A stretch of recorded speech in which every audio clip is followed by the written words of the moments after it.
Hello, helps if I'm on stage. Good evening, folks that are joining us live, and good whatever time of the day it is for you if you're joining us on the rewind. Tonight we're going back to our love of Babylon 5.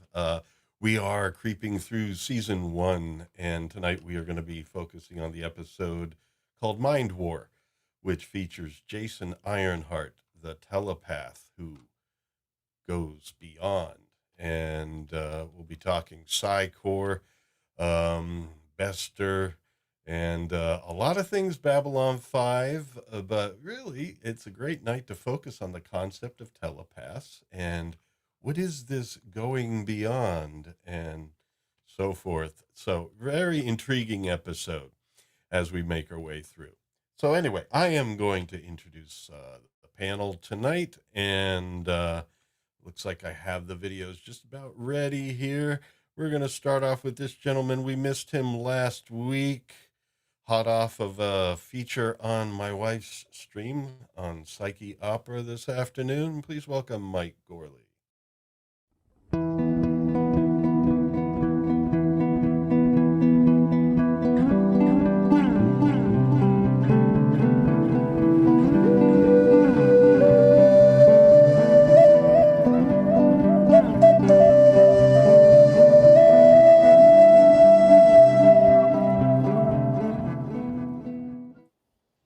All right, Mike, how you doing tonight? Tired, but I'm here. Mike was at a concert last night. Yes, partying with Isaac and Rob, whom some of you have met, who collectively are PX3. Yes, great musicians. We did an interview of each of them in the past here on Earworms. Great independent artists that are making a living at regular gigging as excellent musicians. It's awesome. And what's wild is they do improv. That's kind of like me. That's what I do. But yeah, they do improv, but they do it in front of people. That's, Yeah. That's kind of scary, but they do it well. All right. But anyway, folks, also check out Mike Gorley's link in the description. He's an excellent musician himself, and hot off the album release, A Final Gesture. Please check it out if you can. Let's see here. I am looking for Liza's video, and there it is.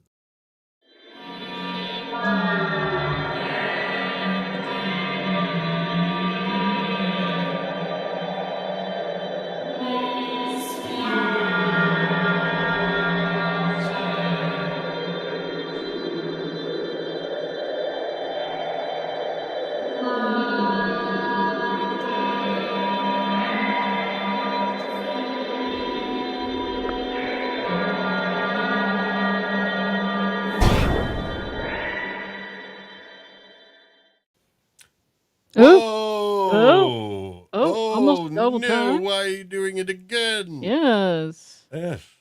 No matter how many times I see that intro video, I'm displeased. So I guess I am really, truly equally displeased. Well, you should be. You should be. Well, this never gets old. No worries. Sati Liza is here. Satai. I mean, learn your Minbari, guy. Oh, man. Yeah. Well, speaking behind the scenes is our next guest. Get him on, who get you him on. Can't hear until I put him on. So let's bring him on since he has something to say. Babylon 5.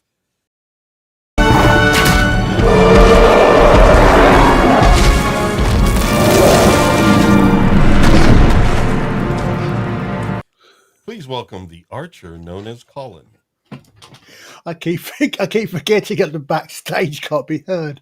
I said satire, which he translates as the only Minbari who wears glasses. I don't ever had any of that. Well, remember, I'm half human now, so yeah, this is true. I need corrective lenses. Nerdy human, yeah. And I see Ista and Eclectic Goat have already come up with the Oh. big discussion. All right. Yeah. Well, let's get Ista on stage so we can do this big discussion. Welcome, Eclectic Goat. Yes. Know you from B-Sides. So, as we said, we have one more, and let's play the right video. Otherwise, it won't make sense. One rabbit suit coming right up. Look. Jesus Christ! I warned you.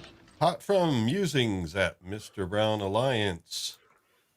It's Istaphobos. Hey everybody. Hail chat. When you said settee, I'm like, isn't that like a little couch or a lounger? Yes. You gotta get your Minbari straightened out. Yeah. Is Well, honorific. Now, the last name of one of the characters that we're going to be talking about tonight, Catherine, is it Sakai? It's Sakai, yes. With a K. Yeah. Okay. Sakai. Sakai? Sakai. Sakai is not a Sakai. All right. So, anyway. Did you know the actor who plays her was David Soul's wife? She was actually married to Starsky and Hutch, or technically just Hutch. I didn't know that, but I did hear recently that she was in. Was it the Rambo movie or something unexpected? Yeah. She was in the first Rambo movie. Yeah. She was the Vietnamese woman. Yeah. Her name's Julia Nixon Soul, but I think she's just going by Julia Nixon these days. Are they still married? No, I don't believe so. so. Okay. It's Hollywood. Yeah. I think 5 years is a good run in Hollywood. Well, such a long. I think a lot Who of knows people how long they there, went, yeah. but you know. Yeah, you gotta at least have. You gotta change your spouse up in Hollywood just so you stay relevant. Well, I believe that Michael J. Fox is still married to. I forget the actress' name, but she played his girlfriend, his second girlfriend, I think, in the Family Thing. His first big show. That TV show. Oh, what was that? Growing Pains? I don't know. No, that was another one. Same time period, but I don't know. Yeah. Who's the boss or some shit like that? No, the one with Michael Gossamer. That was Tony Danza.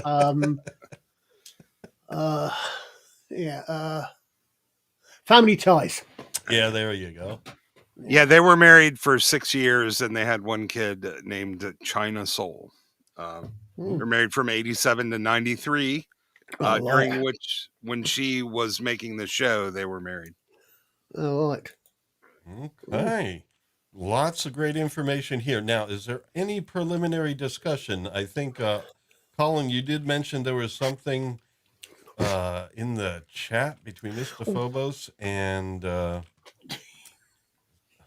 goat. Yeah. It's one of the. I think it's probably one of the big interesting discussions. Is Bester a villain or not? Certainly not from his own eyes. Yeah, and we've mentioned this on other episodes. It's definitely worth discussing to the extent where they had an entire episode in season 5 from his point of view, where he is absolutely the hero. So, it's one of those things. Hey, man, I hated him when I watched the show, too, because his motives were in direct conflict with the heroes of the show. But that doesn't necessarily make him a villain. And I believe this is his and Psi Corps' first appearance. I don't know.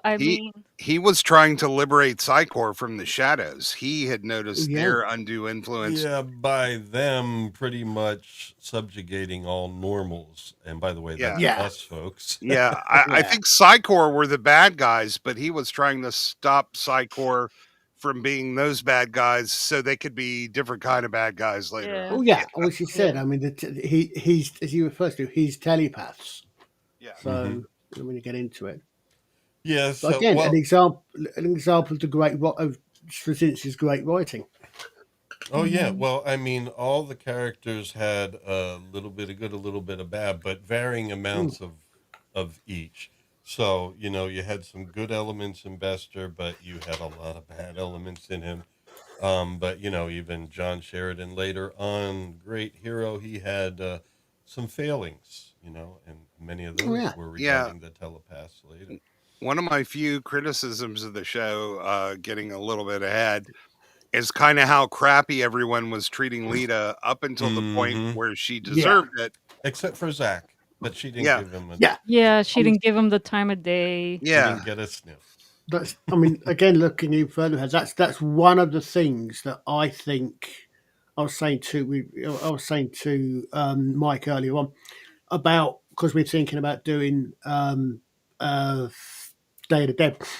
One of the things I think to me looks out as if season 5, as if they, because of the changes they had to make in season 5, I have my suspicion is that originally a particular relationship in there was supposed to be two different relationships, and I think Zach would perhaps have been one of the people involved in the relationship that should have been, had another character still been around, if that makes sense without being too many spoilers.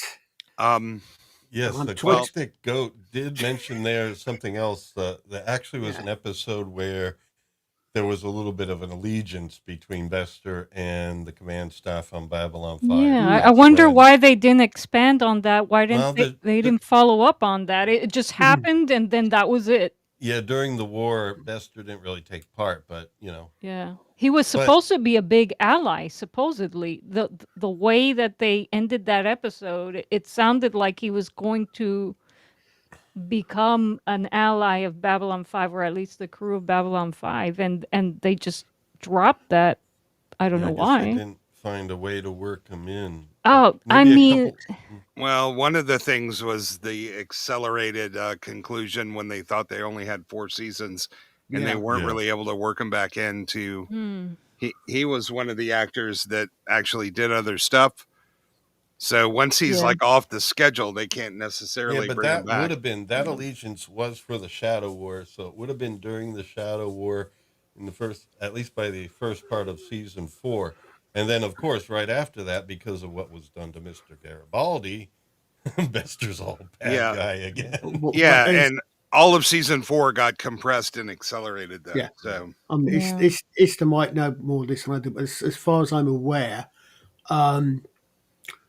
season 4 was the Shadow War wasn't supposed to end halfway through season 4. Oh, yeah. Season 4 was originally supposed to end with a particular scene on Mars, which relates to Garibaldi and Sheridan. yeah, and initially Lita wasn't even supposed to be there. That was that was supposed to be oh my god, I'm boomering. What's her name? Ivanova. Yeah, Ivanova was to take that role. Yeah, And Byron. she had a crisis of loyalties. She had some mixed loyalties going on in there, but still, that one scene where Sheridan says, "You're not the only one touched by the Vorlons." Holy crap! We jumped off the couch and started cheering. That was Yeah. such a moment, man. That was Yeah, because Lita was really, I mean, she was, they should have treated her better before that, but she really did kind of go. Well, it's realistic. too far. I mean, very realistic writing. I mean, people Mhm. are used and discarded in big Yeah. organizations. People who are valuable are overlooked, used, and not promoted, not helped. And of course, she responded in a way that any one of us would have responded. Yeah, she got radicalized, and the thing is, before you think, well, kicking her out of her quarters, that is a little bit much.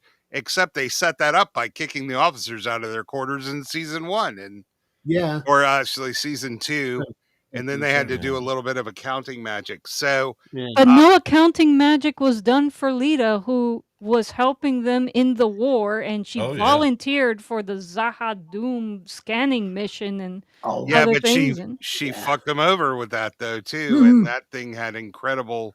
That was the second one. The first scanning mission was right after Sheridan was lost. Yeah, she volunteered to go find Sheridan. So I'm not defending them. Yeah. They treated her like garbage, and they definitely. But Oh, you know, yeah. the people that do the budgets and stuff, they're notorious for, not. Oh, But you figure Sheridan could have overridden that and said, "No, we're not going to kick her out. She's been too good Yeah, for us." he But he could have. I mean, Babylon 5 was not part of Earth Force anymore. He was the president of Babylon 5. He had control over the budget, and he Uh, could have found a way to. yeah, and but Paul, she had already and, pissed him off by that time. But yeah. she got radicalized. And Paul Mike is probably coming thinking, what the heck are they talking about? I'm only yeah. halfway through Let's season get 1. on to this episode, why don't we? But anyway, I just wanted to show our thumbnail Sorry, there. sorry. That is Mike on the left. I tried to get a hawk-headed Egyptian god, and well, it got Egypt in there somehow. But anyway, Yeah, you did all right. I would say more Stargate than Babylon 5. yeah. Yes, for sure. You got Very the much. teddy bear, polar bear thing. But the done. There thing you that go. I always got to be different. But the thing I like about both of them is the involvement of extraterrestrial life in Earth history, whether it's the Vorlons or that raw pharaoh dude. Well, being. I was one of the reasons I missed most of Brown Stream this evening, because I was saying to you before, I've just started playing a new role-playing game in a system called Stars Without Number. And my God, I'm going through that and just reading the 3 or 4 pages for the universe setting this and thinking, okay, they got that. Okay, they got that from Babylon 5. They got that from Star Trek. They got that from Stargate. There's some fight. There's so many, just so many things you can sort of see in there. Yeah, anymore, there's nothing new under the sun. Yeah. But anyway, here we go.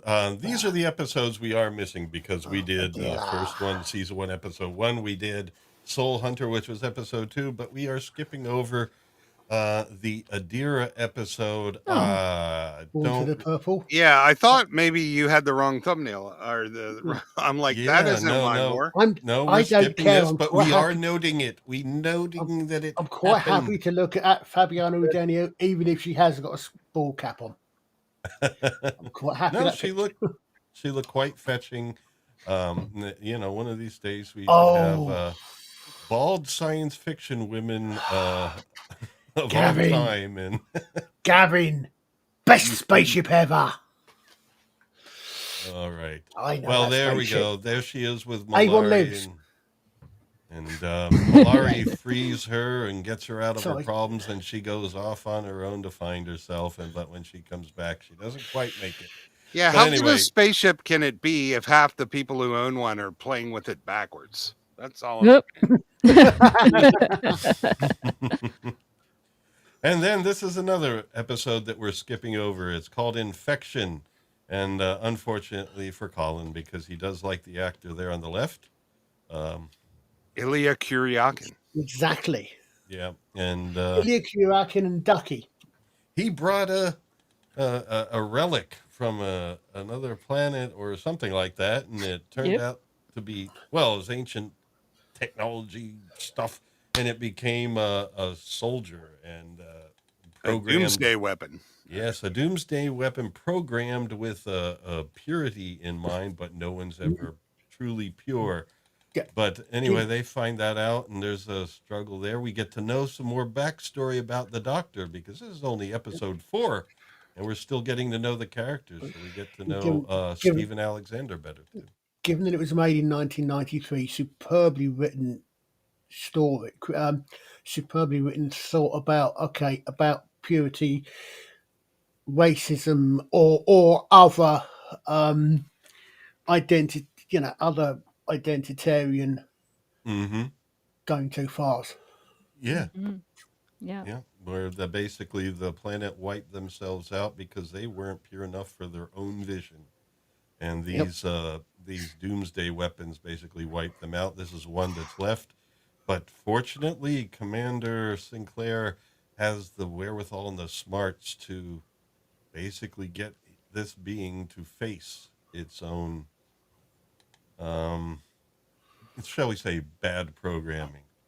And yes, I remember that one as well. Santa Makura.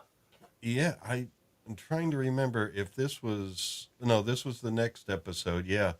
And this is where an assassin was sent to end Jakar, and he had to figure out who it was and all that stuff. I think And isn't this This was one a that introduced fun. Natal? yeah, This was a fun episode. yes, it Oh. was. And here, this is the very moment where Malari is at a banquet where they're celebrating their dominant religious beliefs on Centauri Prime, as well as many of the other races on the station were celebrating their dominant religious beliefs. And this is the moment where he actually mentions that one of their gods in that statue he's holding is the statue of Morgoth. I included that. Morgoth, I know. Yeah, there's another reference to Yeah. the Although that Silmarillion. was the elvish name. It was really Melkor. And Lorien is also another reference to Oh, yes, Lord of of the course. Rings and the Yeah. Silmarillion. Mm. It's Lost Lorien, isn't it? I haven't thought of that. Yes. And then we continue here to this was also Oh. the episode where Natoth comes in. Yes. I like Natoth. Unfortunately, the actress Natoth. couldn't. She had an allergic reaction to the makeup and couldn't persist as Natoth. She did, however, come back a couple of seasons later as a guest as a lawyer. Yes. Yeah, I want to make when Melkor was an Ainur, he actually changed his name to Morgoth. It's not just a matter of it being Elvish. I thought the elves just said, nah, we're calling you Morgoth. No, he became Morgoth and evil probably because he was named Melkor. Who didn't see that coming? Yeah, when he was an Ainur, the elves called him Melkor as well. Oh, okay. So Morgoth was his own decision, and it's like, I don't know. It doesn't sound any better. You knew it was coming, though. Melvin. Should have been Melvin or something like that. Well, Melkor, if you take the word apart, honey, core, related to music, because he was supposed to be Honey the most... horn? Horn of honey. Cornucopia. No. Core, like strings on a lyre. Yeah. Oh, I thought you meant core like cornet. Or no. Cornet. All right, we are laboring this too hard. Yeah, it's Kenya. It means he who arises in might. I also think that, in fact, I'm reasonably certain that I don't know if it was just because of the problems both actors had with the makeup, but Natoth is the aide who appears least. Yes.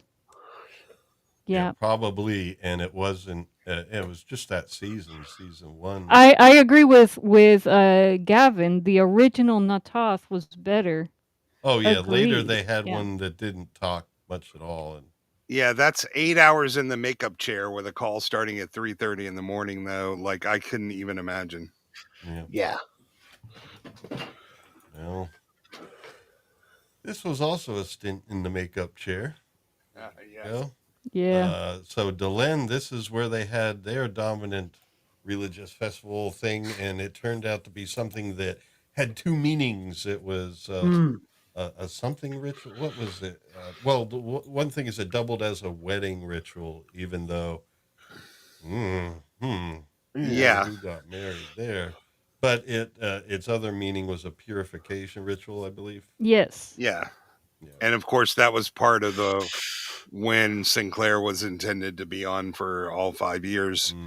I just rewatched The Gathering, and of course, it introduces Sinclair as the last commander of Babylon 5. Yeah.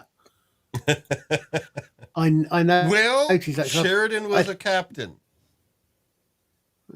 Well, but then Ivanova became commander. Got promoted as commander. And what was Tracy Scoggins? She was captain. She was captain. Okay, she was captain too. Yeah, I just call her Tracy Scoggins. I forget the character name. Yeah. Falcon Crest or whatever she was on. Okay, so anyway, Delenn, they had that ritual and stuff, and she's the one, Catherine, got introduced in that episode where she told Jeffrey Sinclair about the double meaning of the ritual. But she is in the one that we are about to do now, and here it starts. That was All right. Elizabeth Lockley, by the way. Elizabeth Lockley, yes, was not her. Yeah, that's Tracy That's Scoggins Sakai. with Lockley. Yeah, I'm Tracy trying to catch Scoggins. up. Yeah. Yeah, I remembered it as soon as you said Lockley. Yeah. I like the one guy. You know that one from the Peanut Gallery where it was Bo and another guy. That was below two stairs. workers. Yeah, that was The a two fantastic. That workers. was really good. Yeah, Bo. That was and below something. decks long before Star Trek decided to do silly things. And also, of course, Catherine Sky was actually Jeffrey Sinclair's second girlfriend Okay. because it was a different actress and a different character in the pilot. Oh, okay. All right. Well, Hail that's Scott good. Hobbit, our Oh, Scott's here. favorite mod. Our chief mod is here, so we have to. I did get something new for Scott. After all this time, I thought that Scott deserved his own intro, and so we do have an intro for Scott here, if I can find it. How dare you not find it? While you're looking for that, I need to say Lower Decks on TNG was aired before Signs and Portents on Babylon 5. Really? Yeah. Oh yeah, of course. There was a lot. I forgot Lower Decks. No, Lisa. YouTube is playing silly smeggers and showing up names differently again. That's why the name differently. It was doing this.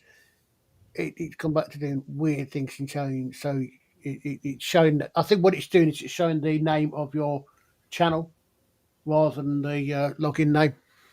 Oh, okay. I see. Which is fine as long as your YouTube channel is reasonably close to what you call yourself. But when it's massively different, it can be a bit of a problem, knowing who's who.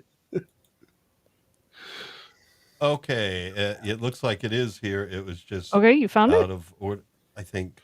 You are disappointing Scott. Hurry up! I'm disappointed in your species. I am disappointed in my species. I'd love to know what. I have no idea what that's a clip from. I keep seeing people use it as a clip. I have no idea what it's from.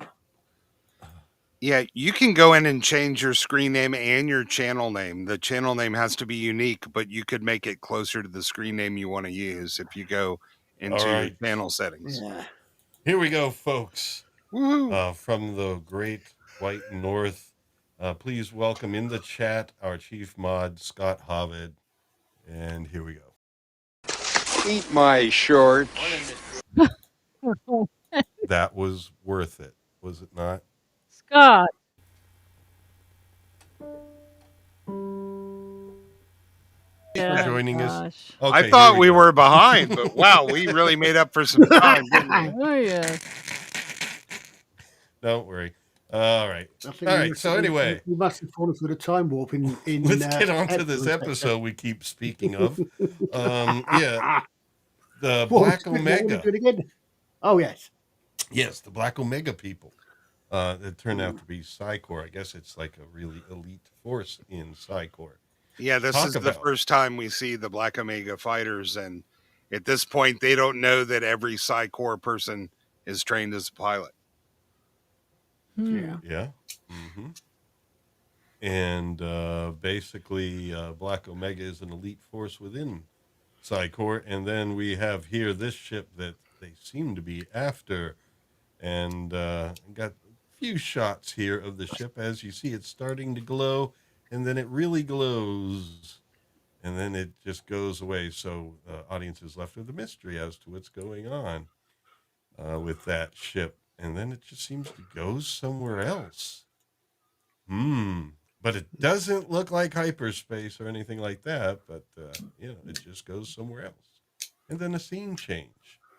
So anyway, yeah, the Black Omega group does get referenced later. But at this point, they pretty much introduce the audience to it early. Well, anyway, Sinclair and Catherine are there. Kind of like...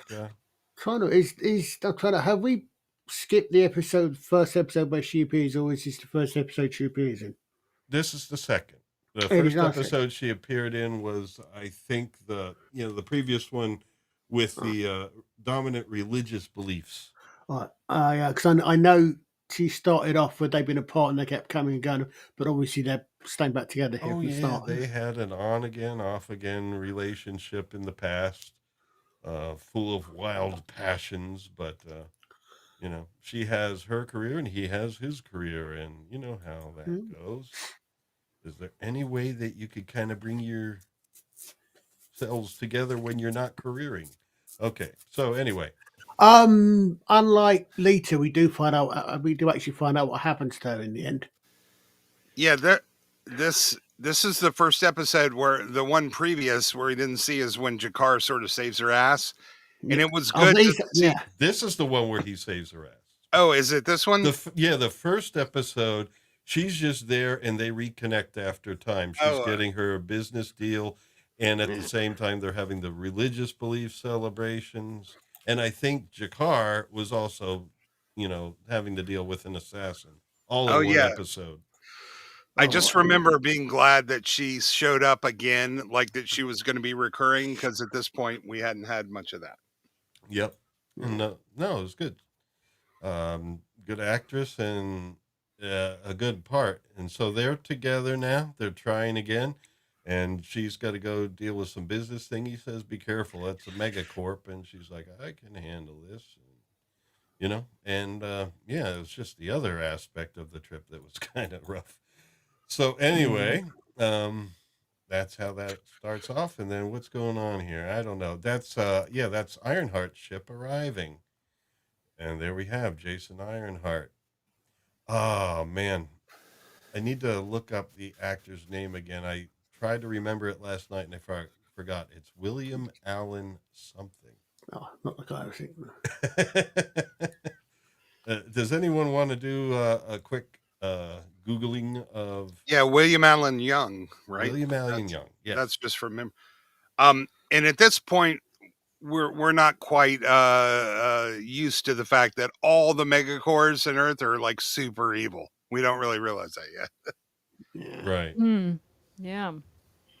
Well, you give them a long enough time, all the consolidation merge to form evil core. Yeah, Right. I think JMS Straczynski had a point about that actually. They're good guys are in short supply in the future in general. So yeah. Well, this will be one of them.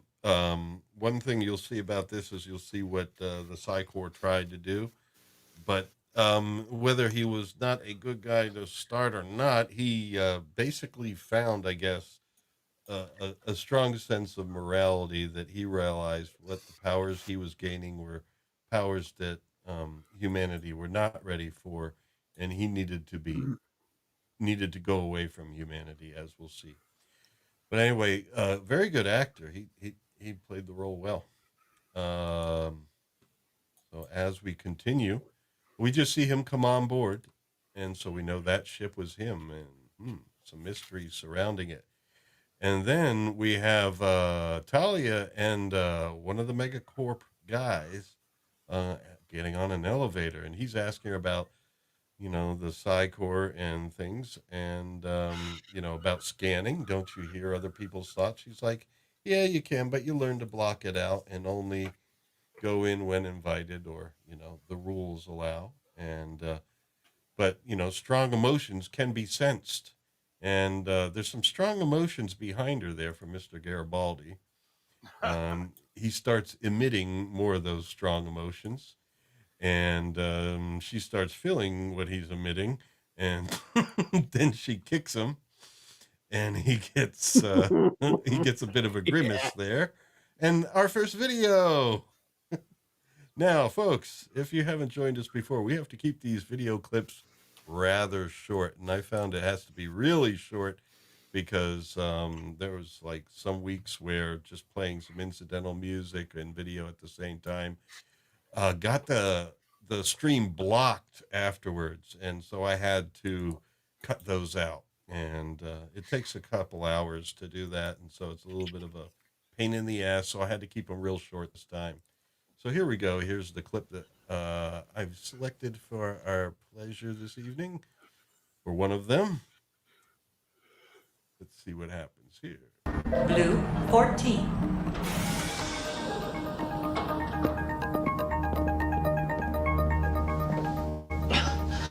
I don't remember that mostly from the show.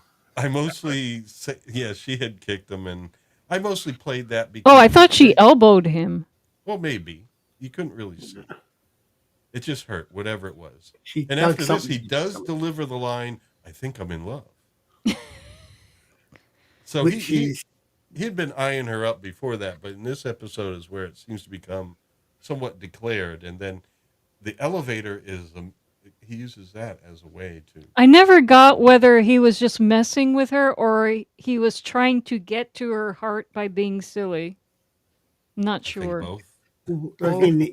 in a case of fact becoming fiction becoming fact, of course, for a short while they were indeed married. Oh. Yeah, there. Oh, Yeah, Jerry okay. Joy was married to Andrew Thompson. yeah, not yet. They get married around season 2, and they're married for about a year. Did you know on the back end the video's not playing? I actually didn't see it play. I thought it was stuck. That's why I said I Did don't you remember guys that. see it play? I saw it very short, but yes, I caught it. Okay, Yeah, it's very short. I can try again. Just no. I'll just wait for the next one. I saw it on YouTube. Blue 14. Okay, yeah. Yeah, I'm seeing it. Yeah, now I am, but before I just saw the logo screen. Okay. Weird. Interesting. Evie Mux is full of surprises, but I mostly played that because of the great arpeggios from Christopher Frank, There formerly you of go. Tangerine Dream. Yeah, very nice sequence there. Yeah, I mean, if you know Tangerine Dream's music, especially from the era he was in it, arpeggios like that were definitely a big part of it. In fact, I think those chords were straight from like one of the songs on Underwater Sunlight. But anyway, let us move forward. But he does say at that point, "I think I'm in love,"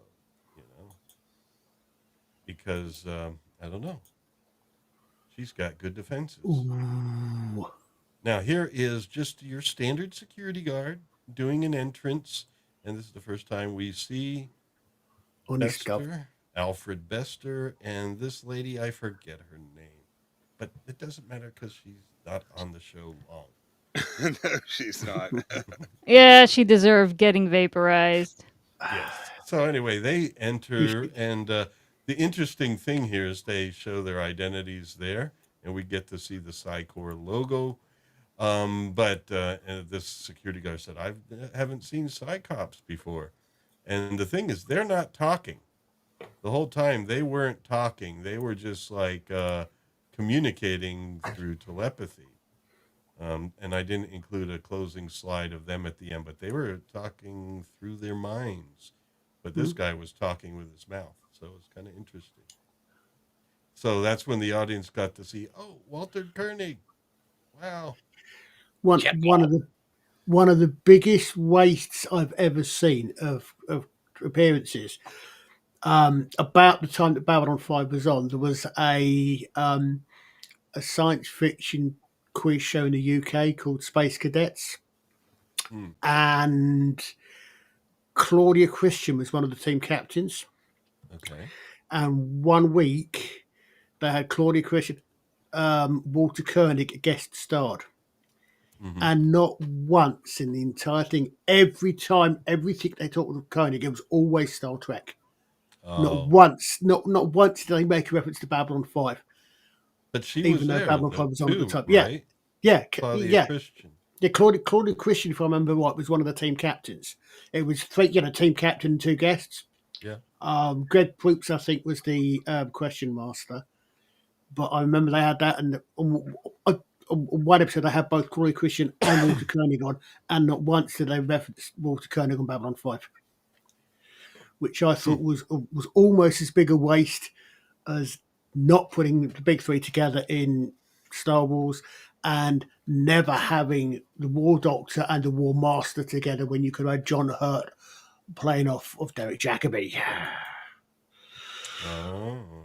Yeah, we don't really understand British game shows in the U.S. because you guys always have celebrity contestants and we always have normal people. That's good. Well, not always. I mean, Normal. not always. Some of them are celebrity type shows. Yeah, definitely. I mean, Space Cadets definitely was one, but some of them you've got ordinary, you've got normal, and then you may have a celebrity version of that particular show. But yeah, I know what.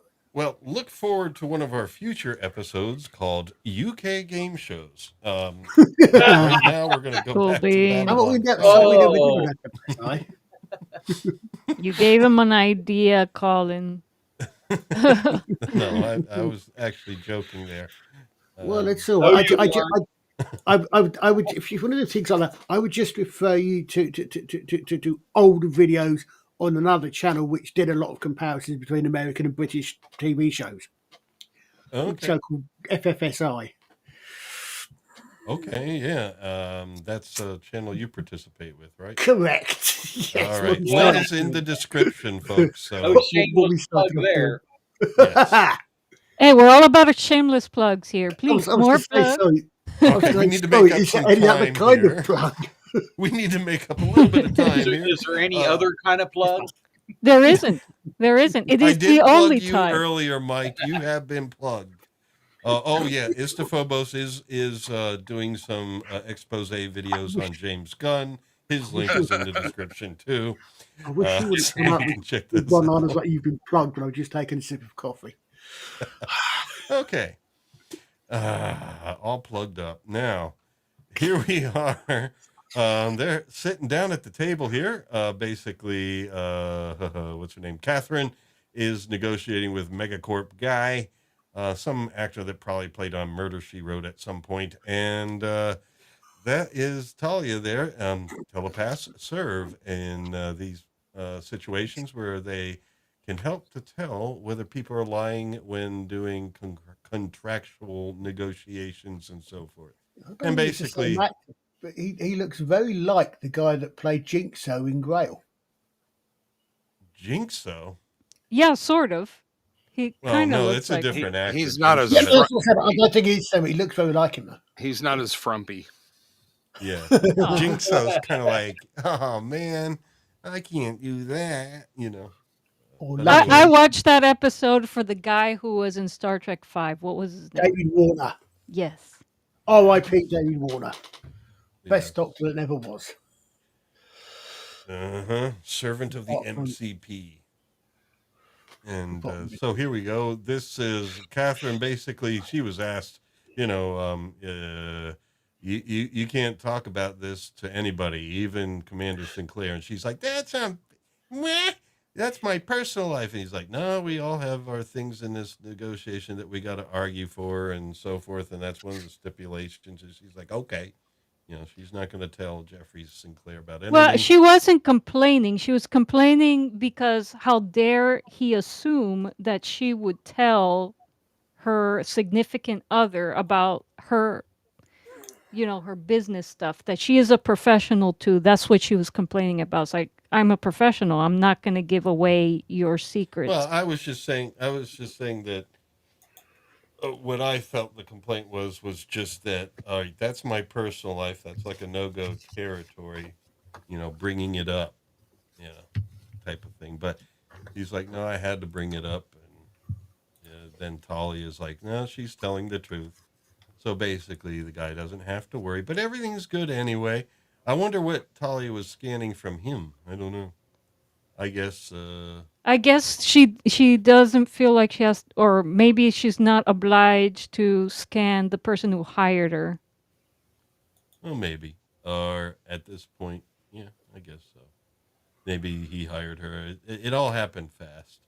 So we don't know what the situation was there other than everything was good in negotiations except for one other thing. We need agreement from the Narn because this is in space that is somewhat contested.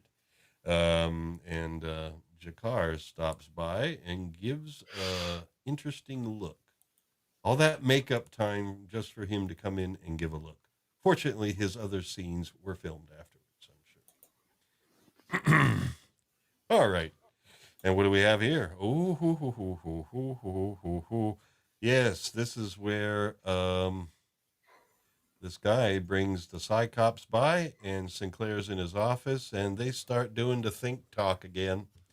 And so they're communicating with him without saying a word. And Jeffrey's like, "Get out of my head."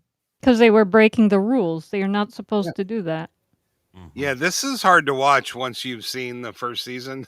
So when you go back, you know, when you watch them come in and see who brought them in, it's a whole different thing.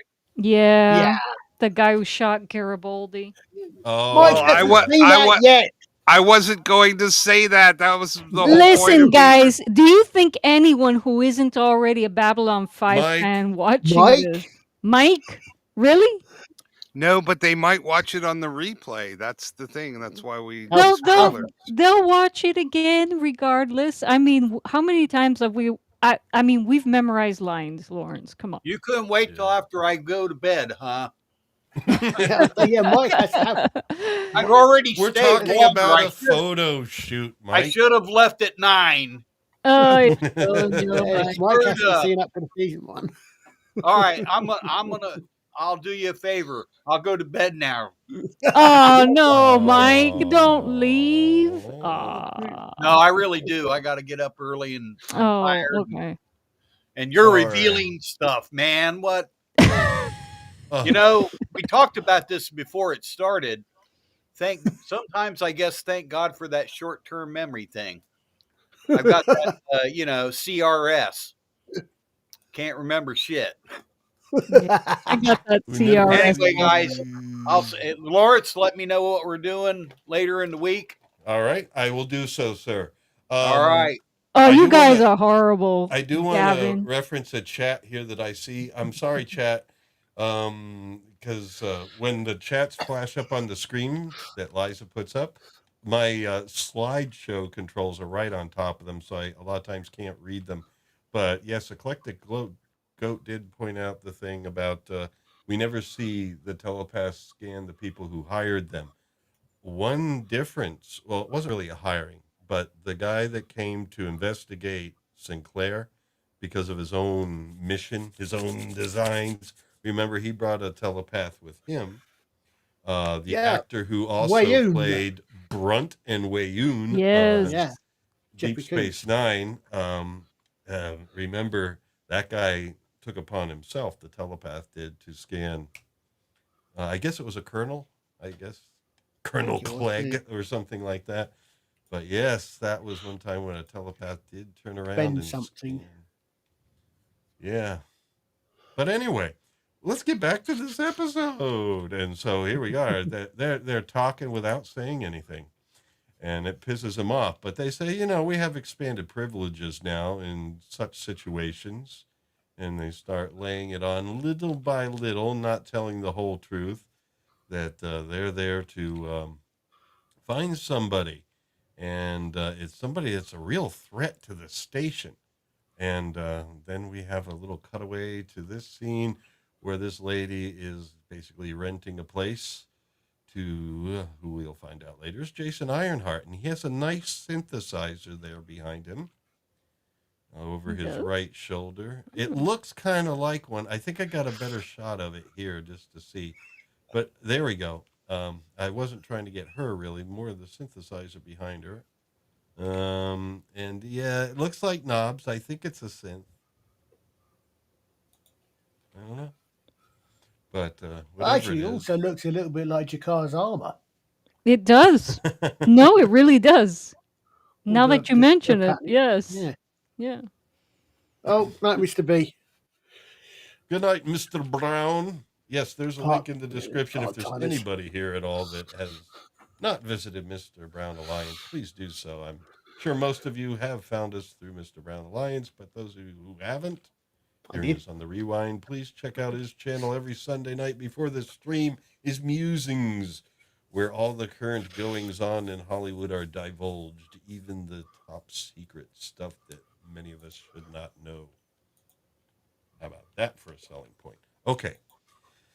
So let us proceed here. So she's renting the room, but I'm just taking pictures of maybe synthesizers, maybe garments. Well, there we go. We have a little bit of an intro video on Babylon 5 for Jason so he can learn a little bit about the place.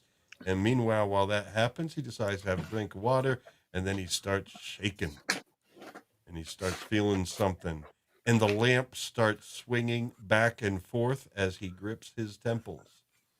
And we'll learn more about what he's experiencing later. Am I at the end of this? No, I'm not yet. And back to the meeting. So I don't remember this last night. I thought, as usual, I'll remember the dialogue here, but I don't. But it's mostly about they're looking for Ironheart, but they don't want to divulge too much of the information that they have about his background or why he's in the situation he's in. Everything gets learned little by little. So we, as an audience, a great way of kind of like telling the story here. We, the audience, learn it right along with some of the characters, like Sinclair, little by little learns what's going on, who this guy It's is. all right. Fortunately, Bester becomes a lot more forthcoming throughout the show. Yes. Yeah, I think don't they start mentioning here that he was her instructor and Oh, Miss no. Well, yeah, that he was her Yeah. instructor and they would Right. need to scan her. Right. Yes. And then Miss Kelsey in the back there, she's that's Felicity Waterman. You might notice she's kind of attractive. She did mostly like B movies that came on at night on cable and a couple of Baywatch knockoff shows and stuff. I was going to say she's definitely one of the better looking red shirts I've ever seen. Baywatch knockoffs? Yeah, like like Thunder in Paradise kind of TV show. They had a bunch of never heard of that, to be honest with you. Oh, there was a ton of like Baywatch knockoff shows in the 90s. Wow. Sweat and Bullets, Thunder in Paradise. There was even a Hulk. I think that was a Hulk Hogan. I can't remember. Anyway, Hogan. That he was doing. Was Hulk Hogan playing Hasselhoff or something? Yeah, and Hasselhoff. And she also did, those late night mystery movies where you take off their clothes a lot and stuff. So she's very pretty. All right. Yeah. Well then. Isn't this the scene also when, Talia Winters, who was totally brainwashed by the Psi Corps to kind of like not question them, and this was the scene that she starts learning that the Psi Corps isn't so great. Well, in the first episode, go ahead, Ista. She has a hidden personality inside her, but that's completely separate from her current personality and behavior. But I guess when you mean brainwash, it's just how they're brought up. The Corps' mother, the Corps' father. Yes. Well, brainwash. What I mean brainwash is, even after Ivanova tells Talia her story, she's still insistent on, that was, that's the law, that's necessary, and it's like, but it's wrong, and you should not be okay with that. Yeah, this is where she first has doubts about the motivations and behavior of the Psi Corps. Yeah, for sure. I think because she doesn't want to be scanned, and they're making her, and it's not comfortable. It was in episode 1 at the end that Ivanova did have her first talk with Talia, and so it got set up. But Talia, I guess this is where she really starts questioning things because of Ironheart. And we'll find out later it was more than just an instructor relationship. But go ahead, Colin. I hear you. I think the word you're looking for, Elisa, is indoctrination rather than brainwashing. Yes, and yeah, indoctrination, right? Yeah, and she's still all about waving the Psi Corps flag, but by the end of the episode, she has her first set of doubts that are pretty serious. Yeah. Yes, because Bester and his pal Kelsey, is it? They need to scan her, and it's not fun. Apparently, when Psi Cops go into your telepathic mind, it's not fun. Did we mention Andrea Thompson went on to be a CNN anchor? I noticed Schwab Shop said he had a crush on her. Yeah, who didn't? But she was a pretty good CNN anchor back in the day. That would be this one. Yes. Right here. Talia Winters, also known as Andrea Thompson. Yeah, she left the show to go to CNN, which is a very odd Wow. career move. Yeah, And very odd. Oh, what a shame. And then this lady still was doing Paradise Thunder. So, Thunder. so Talia Winters was never meant to leave the Right. show. Correct. She was supposed to be a character all the way through. Wow. Yeah, all of Lita's storyline was split up between Talia and Ivanova. Yeah. Oh wow. And she wasn't originally supposed to be the one with the hidden personality. That was originally supposed to be the character, character Tamlin Tomita played in The Gathering. Yeah. But she didn't continue with the show, so they had to change Yep. that as well.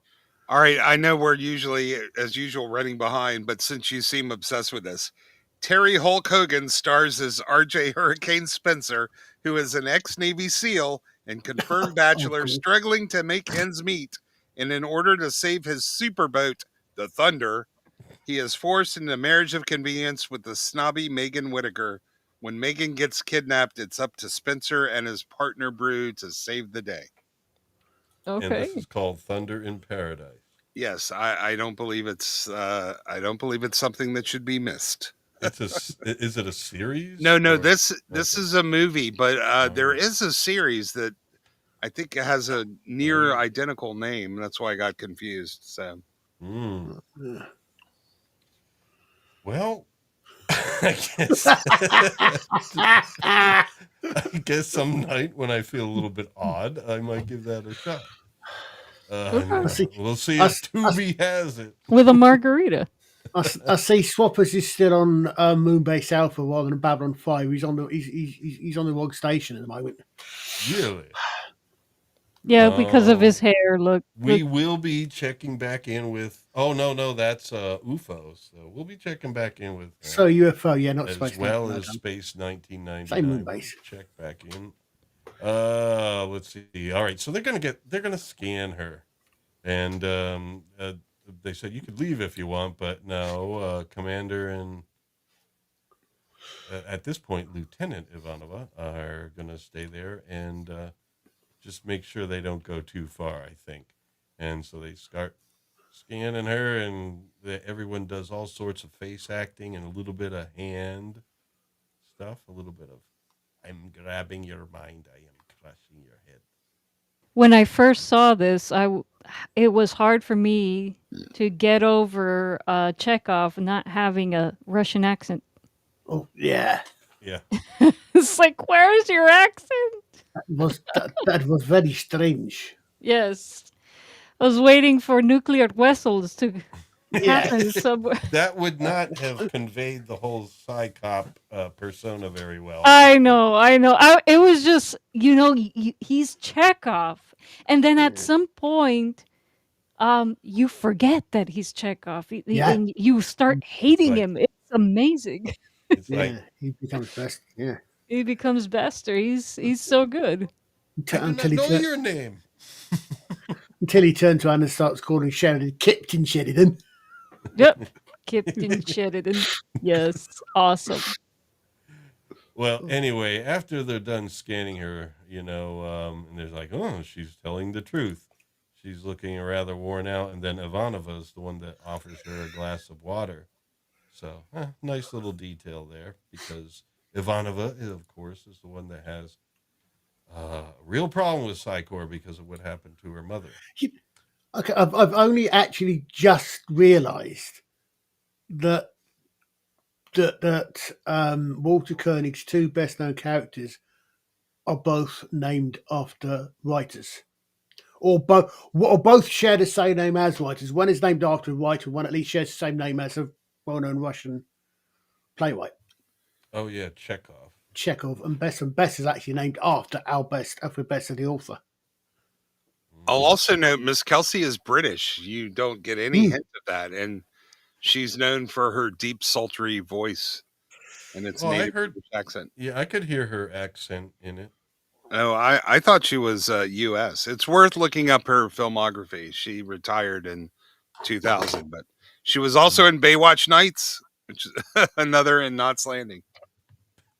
Knots Landing. That I have a vague memory of Knots Landing. What the heck Dallas was spin-off. that? One of those adult soap operas, spin-off Yeah, from I Joe know. Dallas. Yeah, Dallas I spin-off. remember Dallas. I remember there being Falcon Crest.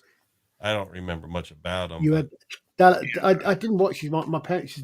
Dallas had Knots Landing spin-off, and Yeah, then you had okay. Dysentery, which had the Colbys as a spin-off. Dysentery. Yeah, and she, Dynasty. Dynasty. Yeah, okay. yeah, Well, Dynasty is fine. I thought you And- said dysentery or something like that. Well, no, we call it Dysentery. she had a little bit of a sci-fi background. She was in Knight Rider, La Femme Nikita, Weird Science, Wow. Baywatch Nights. The Femme Nikita, I Exposure. remember that from the 90s. That was around the same time as Yeah. this. Yeah. And Sequest. So she did Oh, quite a bit of wow. sci-fi. Yeah. And in fact, if I remember right, in Dynasty, one of the lead characters was kidnapped by the Vorlons and came back as a completely different actress. Who, Joan Well, Collins? No, last that was in she came back as Emma Sams, but she was started off as I can picture the last. I can't remember what her name is. I think she's the actress that played Nancy Drew. Oh, okay. I think she played Nancy Drew when she was younger. I think. Keep an eye on the chat. You might get Yeah. a bit of a reminder But there. the name will come back to me at some point eventually. Okay. Wheel. Now, I'm not sure exactly what's being said here, but they're just like, okay, we're done with this stuff. You didn't need to do that sort of thing. And they're saying, oh, yes, we did. But basically, she's in the clear, and they're telling her, don't meet up with this Jason Ironheart guy. And what happens as soon as she walks out of the office? Goes down a corridor or two, and there's Jason Ironheart coming up there with a video clip. Thank you, Jason. So let's see what we have here as a video clip. I think it's more Tangerine Dream sounding music. So let's check this out. Here we go. Boom, boom, and Hello, Talia. I've been looking for you.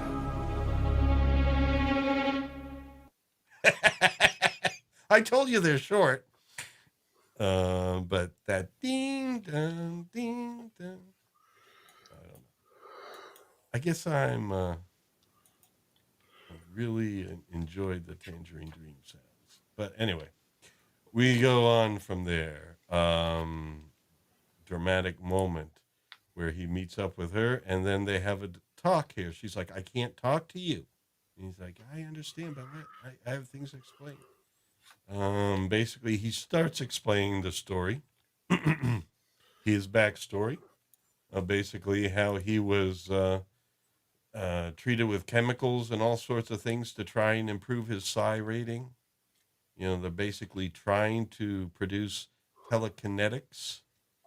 Those are people that can use their psi abilities to move things or to change things, change materials. But that conversation is put on pause for a moment for this conversation.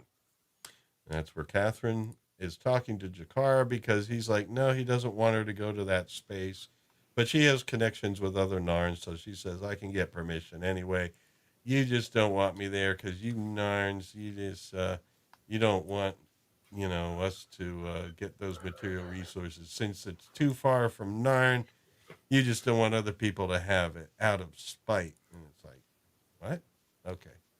But actually, no. Jakar explains there's some mysteries going on there, and it's not a safe place to go to. You may not come back alive, that sort of thing. And we get this great line here. No one here is exactly what he appears. Oh, best the best, most foretelling line in the entire show. Did I just hear the Knight Rider theme? Yep, I think so.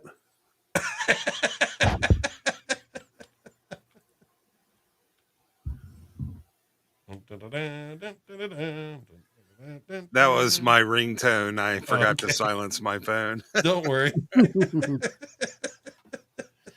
I thought it was Collins, and he was just saying, "I Oh think so." no, no! My ringtone is the Dam Busters. I'm English. And Oh. my other tone is Flash from Flash Gordon, but my text tone is that Ah! my text tone is the Babylon 5 door opening. Oh. My text my text is the original series Star Trek communicator bleep. Ah, very good indeed. What do we have here? I saw a new face pop up there. Something of worship, world of swap shop. He changed your avatar. He's a cat with purple hair. Uh-huh. Uh-huh. I'd like good Bowie, Mumbari naan. I'd like good Mumbari naan, perfect with a tikka marsala. How is Narn spelled? I thought it was Narn. It is. Yes, Oh, but that's a type of bread that you get in. No, that's yes, non. I know, non bread. Well, Oh, that's okay, what yeah. he wrote. He wrote non Oh. bread. Yeah. A little play on words there. Minus you- an R. Are you hearing my little tone for? Yes. Yeah. Yes. Babylon 5. I like it much better than the built-in text tone. What? Yeah. Yes, I like it. Awesome. Well, anyway, that's one mysterious line there from Chikar. But she's like, well, I'm going to go there, but he's basically leaving it as, you may not come back alive. And she goes away because she has other connections in the Narn government that she might be able to utilize. And then Jason Ironheart is still telling his story. But it goes further than just telekinesis. He was basically, he was able to get to points where, what they wanted really was the ability to like do little things, to work with small movements. Like he said, for example, you could pinch off the carotid artery and basically murder somebody without touching them, no fingerprints or anything, and there'd be no evidence of, foul play, really, I guess. Yeah, it would be easier just to squeeze their brain, and it's softer and mushier, so you could just lobotomize them without any trouble. Well, I remember that whole carotid artery line was something also from a Robert Monroe book, something that he found to be like something that could happen with people doing out of body experiences as astral projections if they had telekinetic powers. Although, fortunately, I don't know that anyone has really shown such telekinetic powers yet, or if they do, they keep it quite quiet. No, they have not, at least publicly, but we've had some pretty good scammers attempt to make it look like they have. Oh, I'm quite familiar with psychic powers. I grew up with the original Tomorrow people. Will. She's looking rough there. Wow. Yeah, well, it's called acting.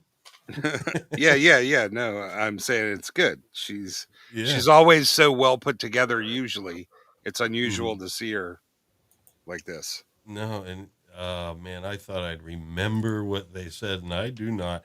But it was basically that sort of thing where she didn't know how far it's going, and basically, like he's saying that nobody should have this power, no one should have this ability, because he can actually affect things at the subatomic level and everything too.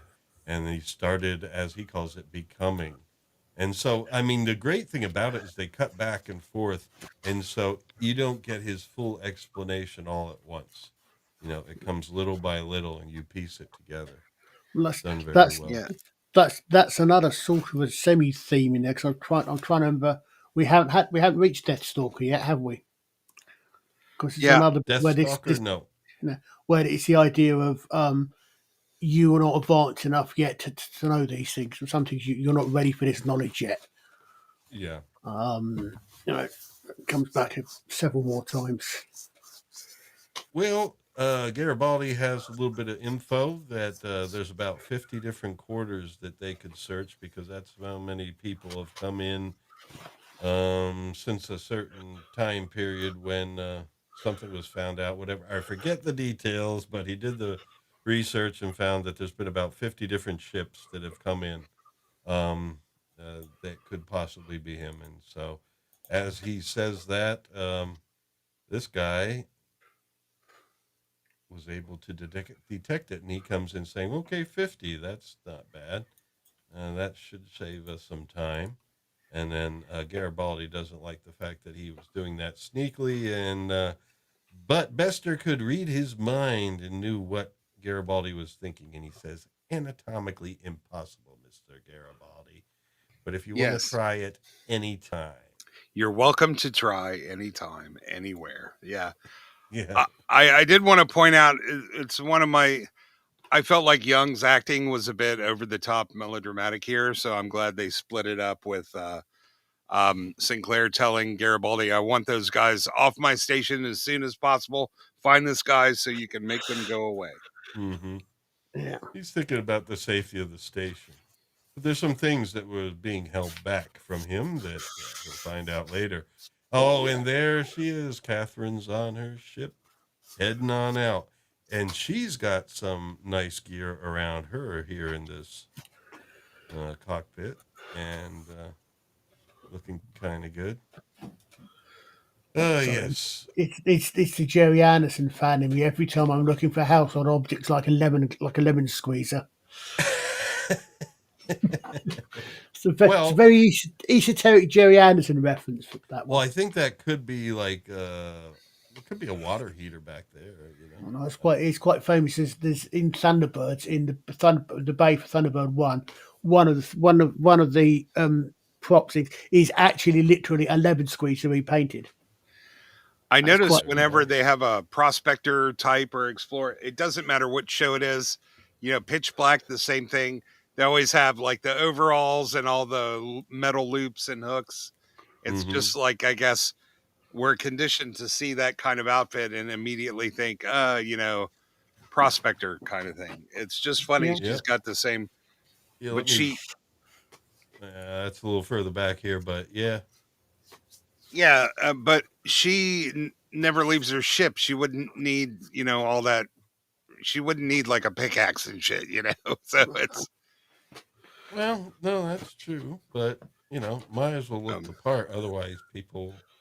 Yeah, I just rewatched Pitch Black, and Claudia Black and her husband. They had basically the same uniform in that movie as well. Oh, cool.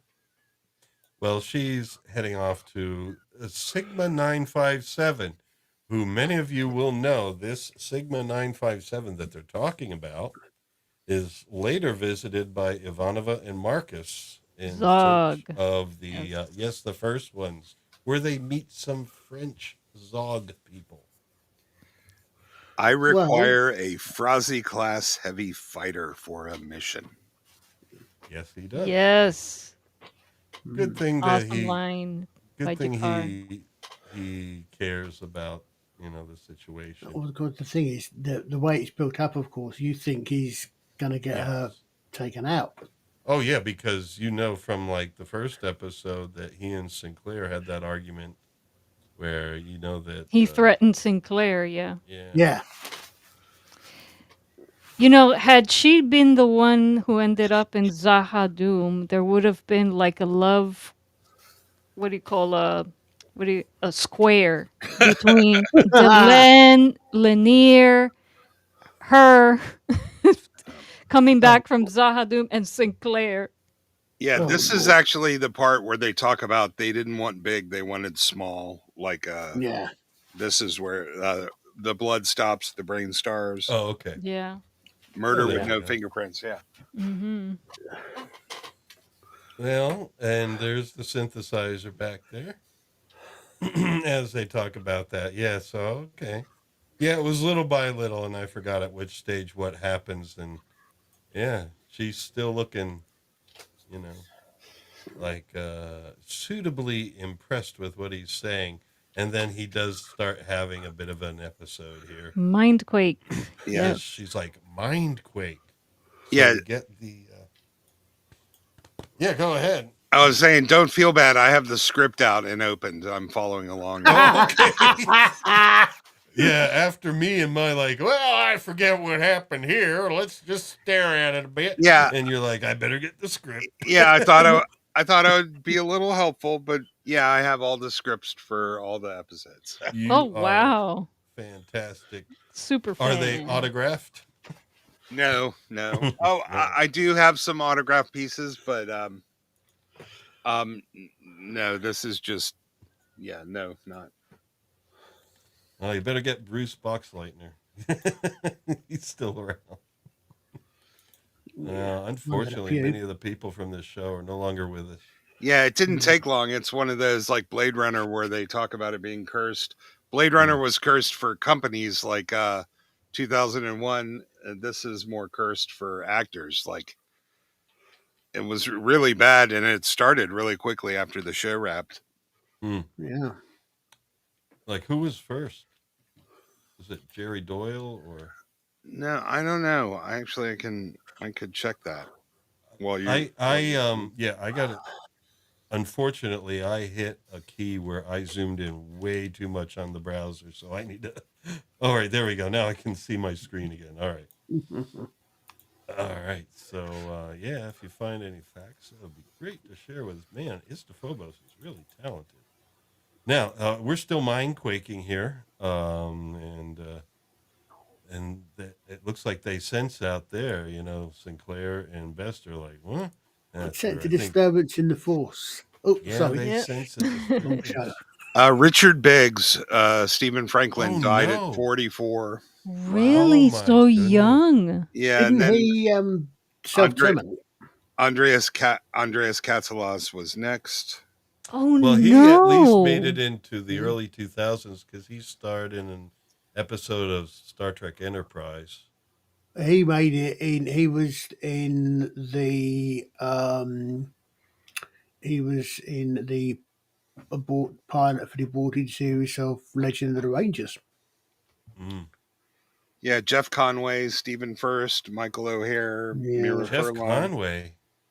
Yeah. Bernie Casey, Majel Barrett, Jeff Corey, Roy Brocksmith, Michael Ansara, Roy Dotris, Paul Winfield, Lois Nettleton, Malachi Throne, Aubrey Morris, Theodore Bickel, James Shigata, Louis Arquette, Victor London, Trevor Goddard, Ian Abercrombie, David Warner, William Shepard, Robin Sachs, Ephraim Zimbalist Jr. Well, I didn't realize Robin Sachs had passed away. I don't want to read the whole list because it goes into the 60s. It's a long list. Yeah, no, 70s, 80s. So wow. 90s. All these people were young. Yeah. 100 and so it goes up to 119. Jeez. No, this includes all the guests. I was going to say, a lot and everything, but I remember, when Mira Furlan died, it was like I was able to see some things on YouTube.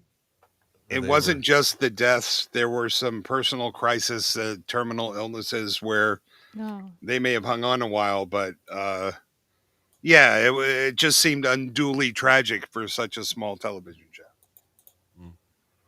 Yeah. Well, there was the mind quake, and now we're if I could remember what's happening next. Maybe that's why they had to change direction in Crusade. I don't know, because they lost so many people. Yeah, have you got a fix on the disturbance level 16, 3 sections down, just one problem. The only way there is to go through that. What is it? I don't know. He's pointing right at it, and it is this. There we go. The thing is, think about an earthquake. If you're on a 5-mile long space station, it's got to be a lot scarier than being on a planet. Wait, I thought hold on. I thought we weren't doing Day of the Dead until. Are you saying that's there on the left? It looks kind of like a little mini Vorlon. No, it's a similar effect to the field thing in Day of the Dead. Oh, you're right. You're right. Yeah. Well, probably because it's the same sort of thing. So I suppose it follows function and all that. So and a lot of shaky cam and stuff. So that's what they got to get through, but they can't. And she's got the wind blown effect. So apparently, well, there's all sorts of things going on. Let's just say it's bad sorcery. And now here's the jump gate at the other end. This is Sigma 957, where you could find some wandering French. She is there and starting to set up to do her initial readings and all that sort of thing. Well, anyway, they decide to have a little meetup here, and Sinclair's upset because you didn't say anything about what's going on here.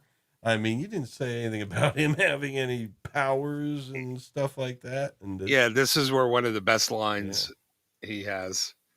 They go, "We had our orders," and he's like, "I don't care if you had a message from God, complete with stone tablets." Awesome. Yeah, with stone tablets. Yeah. Oh, and then Ivanova has a good line here too. Did you by any chance look at Ivanova when he said that? Because remember the Babylon 5 mantra? Ivanova is God. He's God. Yeah. You were wrong. Although she does have a line here, like saying something about Psi Corps and you guys and your collateral damage. You do juggle babies and stuff like that. Oh, there's another collateral damage, because this is stuff they should have known, and they weren't told, and they're saying you guys are kind of ruthless in what you do. And then the lady has some retort to her, and Ivanova comes back with the line, "Lady, you are the problem." Yes. I think it is at this point. Somewhere there. Here's where we go. Mr. Ironheart is no longer what you or I would consider entirely human. Yeah. So Ironheart is starting to feel something there. And that's all we get is a little image of him, and then we're back here in the office meeting, I guess, to deal with the overacting. This might be where she says it here. I don't know what exactly she said, but it was something dismissive, like, we had to do it. Ivanova cuts her down a bit. Yeah. Man, I should leave in subtitles, or not leave in. I don't take them out. I should make them appear so I know what the hell's going on. Oh, yeah. But I remember the conversation was, I don't know. It was really kind of heated, but heated but controlled. You could feel it boiling beneath the surface, and she looks like she's been boiling beneath her surface there. I was really hoping she was going to be a series regular. I can't tell you how bummed I was at the end of this episode. Yeah, would be nice. This is, again, I think this is one of those stories where actually you could also you could reverse the perspective, and if you showed it from the Psi Corps' point of view, it will be an equally good story.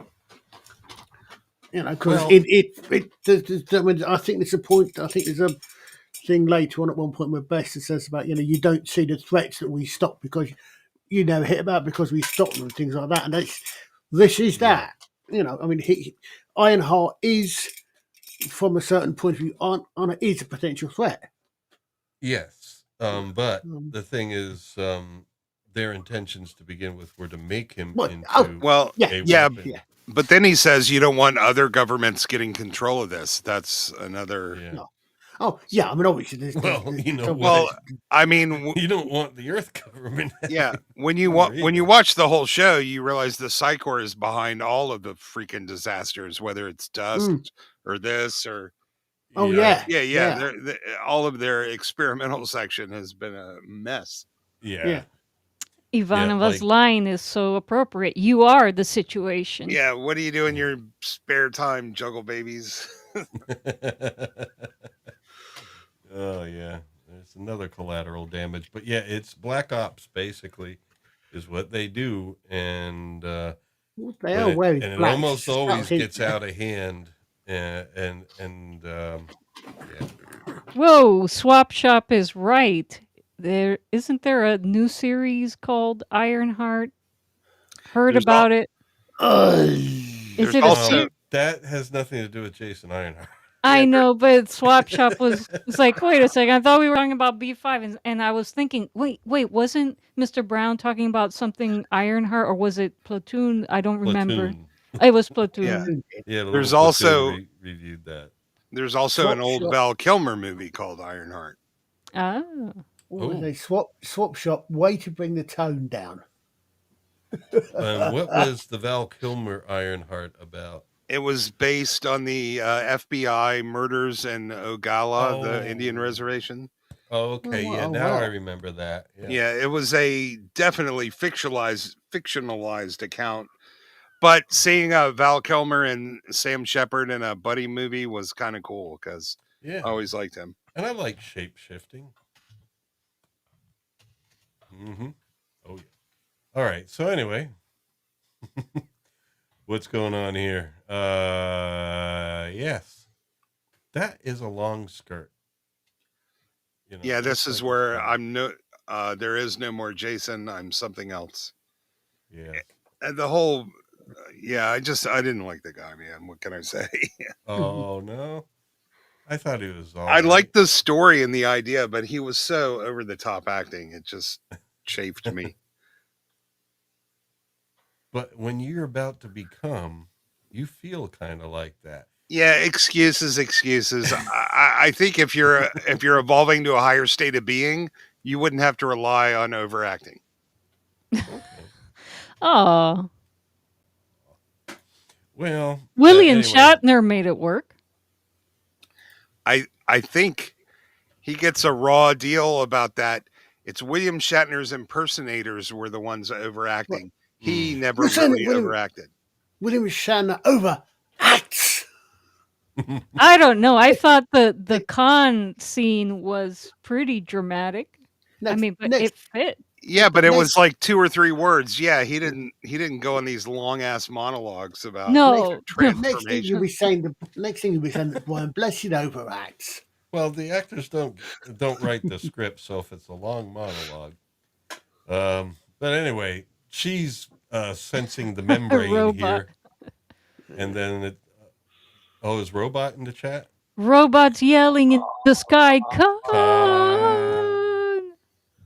Yes. Well, I Welcome actually, back, Robot. I'm in England. I'm in England, so I'm not sure if he's talking about Ricardo Montalban or the dickhead that's ruining London. Definitely Ricardo Montalban. We're talking. That is con. There's no other con except for the con in Robot Chicken's opera, Le Raf de Con. Oh my God! The mayor of London is named Sadiq Khan. Oh, I'm talking about which is better. I said that's somewhat more of an English joke than a. There's Genghis Khan. There's a Khan. Well, yeah. Lots of con. Shaka I'm Khan. not sure who did more damage, Genghis or Sadiq. Kublai Khan. Yeah, well, that's just Genghis's son. So. All right. So anyway, yes. But that was Mister, you at some point you promised to show the opera by Robot Chicken. So at some point we have to do that. okay. We'll have a meeting after we get through this deck of slides as far as what we're doing next week, and then we'll figure all that stuff out. But yeah, someday I guess we could do that Robot Chicken thing. I got to see it though. But anyway, curtains are being lifted, and she's allowed through because Ironheart is there. I mean, he's got some powers, man. He could whip up some force fields and all that stuff. Yeah, not enough to see the sleeper in her head, though. Oh no! True. Well, Interesting. They didn't think of that yet. Yeah, they didn't. They weren't planning on implementing the need trap it yet. door. Yeah, they didn't need it yet. So Yeah, he thought of it. He had the whole thing written out, before they Yeah. started filming. So I said, originally that was supposed to be Sinclair's original second in command, who didn't carry on because the actress couldn't continue. Because originally Ivanov would have been third in command. yeah, that would have been Tomlin Tomita, but Here you go, Ista. Eclectic Goats got it. oh yeah, I'm gonna call shenanigans on that. yeah. Well, you should see me when I have my otherworldly experiences, and I am no longer Yeah, fully in this 3D reality. I I do I can do get get that somewhat way if I see dramatic. a big enough spider. I can get somewhat dramatic. So, Goat, are you saying that Brian Blessed is a higher order of being? I would say This would make so. this would make sense. You know, especially with those wings and that confidence he God has. is alive.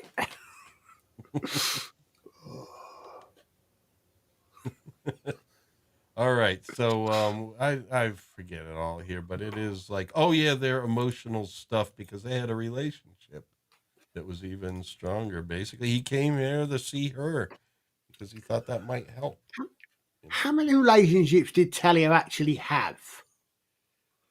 Wheel. Of course, she was bonking him. She was married to that other guy that apparently escaped the Corps later on. Yeah, Oh but yeah, that wasn't a real that was relationship. arranged. That was. Yeah, I'm That just was Yeah, more of Psi that Corps Psi has Corps arranged breeding marriages. stuff. Yeah. Well, yeah, even Bester didn't get out of it. He has an arranged marriage, yeah. Yeah, Yeah. he, He's a race mate with a kid. and he That's found the a blip, yeah. and yeah, that's what almost turned him good. yeah. Almost every Psi Corps person we see has had two relationships up to the point, the one they were assigned and the one that they chose, Right. Mhm. Yeah. and then they may have a new one as we're watching the show. And yeah, and they do cross over a little bit because Talia and Ivanova both had. It's hinted at that they had a relationship, but Yep. beforehand, the relationship were with men. So, and then Computer assumed parking orbit, entering Sigma 957. Oh God. Yes. that's what she's saying. That's what Yeah, she's saying. Yep. in preliminary atmospheric survey, launch environmental probe on my mark. Yeah. See, there's the probe. It's that little orangey thing out in the distance there. That's the probe she launched, and now she's this. I don't know, staring at a console and stuff, and there's more beautiful space shots. But over there on the right, there's a little bit of something forming, Oh, and it there gets he is. bigger. It Yeah. starts bending, and yes, we'll see later what happens, what becomes of that. But anyway, Talia needs to speak with Jeffrey Sinclair. She's been talking to Jason, and he reads you no harm. He will only speak to you. You know, you got to talk to him. He'll only And speak to Valen. yes, because he knows. God, talk about spoilers. Jesus. Yeah. I am the spoiler queen here. Yeah, that's not something people typically brag about. I'm just saying. Oh. Here's a dangly monorail.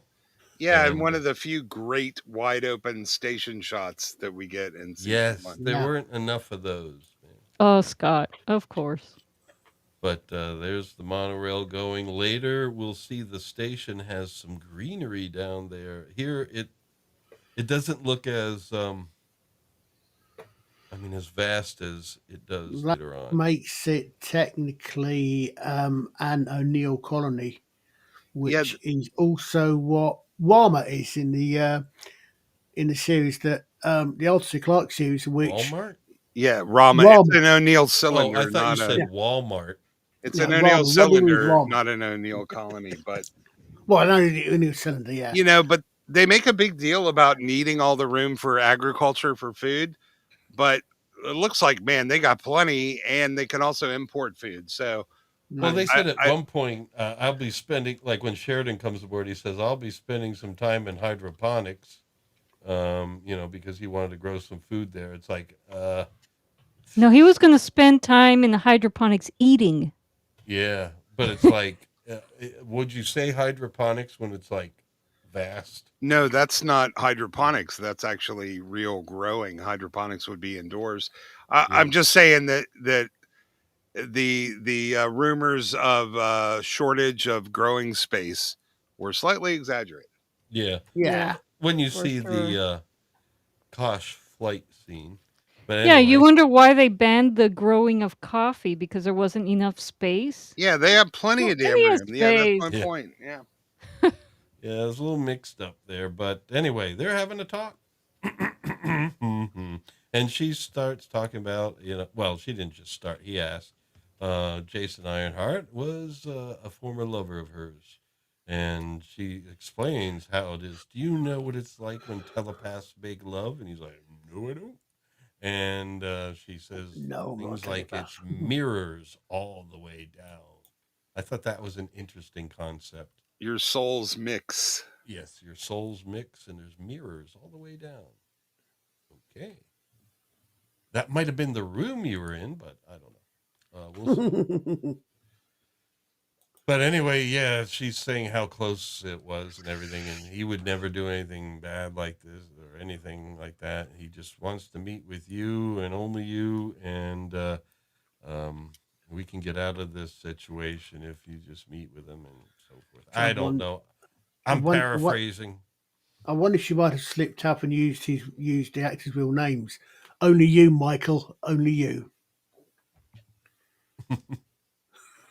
Oh, It's like yeah, Michael. Michael Knight. And there we have a bit of a blast of light. And what's going on? It's the Zog people. Yes, I wonder if we'll ever see French. I wonder if we'll ever see those people again. It's the ship. It's the ship from Close Encounters. What the fuck? Yeah. Now we know what the other side looks like. But it does look nice. In fact, we're going to see a little bit here of what's going on here. I captured something. This for visual stimulation. Not so much the music, although that's all right. Here we go.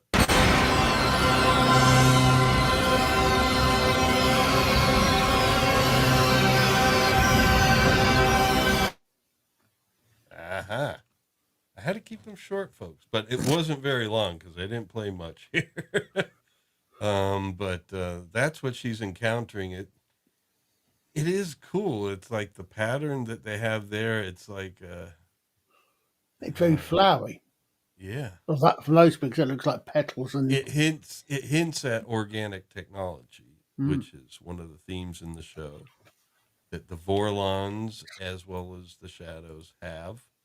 And I guess these people too, the Zog people. Yeah, she just got run over by first ones, and now her ship is run out of gas. Mm-hmm. And there's some more shots of it as we go. And basically it seems to kind of create its own kind of hyperspace thing. It's just passing by. That's all. It's just passing by. And they didn't even know they've done it, as Marcus says later. They could SWAT this station and not even know they've done it. Didn't Jakar say that? Yeah, yeah, that was Jakar. Yeah, Jakar has that really little bit at the end of it where he compares when he looks at the ant. I do have the ant analogy, but it was Marcus that said that in the later meeting when. Oh yeah. They were now her emergency power is down. Her orbit's deteriorating. Mm-hmm. She's going to hit the planet in 2 hours. Yep, and she doesn't even have enough power to bounce off the atmosphere. Or to send a signal back to Babylon 5. Nope. And so that's a bit of a predicament. And anyway, we're back here where Sinclair's decided to meet with Ironheart, and there's all sorts of pleadings and discussions going on here where he tries to explain that no human should have this power. I don't want to use it. I just want to go away. If they capture me, they'll just take me back. And she says they'll dissect him and find out what chemicals caused this so they can reproduce it and everything. And it's like no one should have this power, not even Earth Alliance. And so that's the basic idea. It's like, yeah, this has gone too far. Just let me get off the ship so I can become. And Sinclair has got a decision to make. So there he is. Like, right. One important thing is Sinclair asked him, "What about the researcher you killed?" And he says, "I didn't have to, but he was the only one that could replicate this power, and no one should have it." Yep.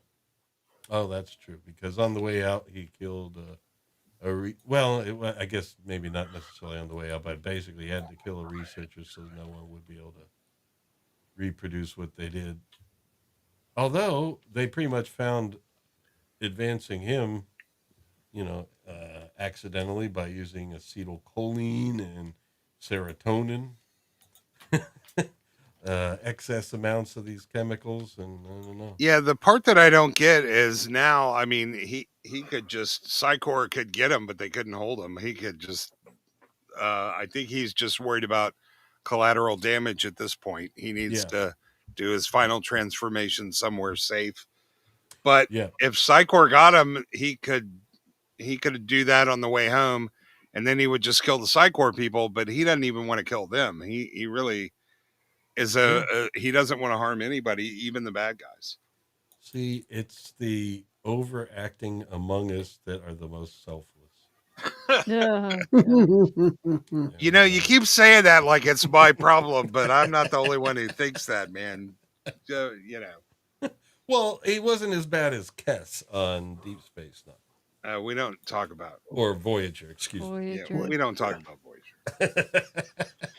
Oh, it wasn't all bad Voyager. No, only 98% of it. Well, I was glad when she became, so she could go away and bring on I don't know what it was about Kess, the character. I didn't like her either, and I don't know anyone who cared for her either. Yeah, because she was a 7-year-old, and it was fucking creepy. But apart not from only that, she was apart a from Karen. that, I don't know. Apart from that, I don't know. I don't know how to explain it. I mean, I guess I don't know. It was creepy. Her being with someone maybe 3 times her age. Like some feeling of almost a moral superiority. Yeah. She's the wisest, most superior among them, but she was only 7.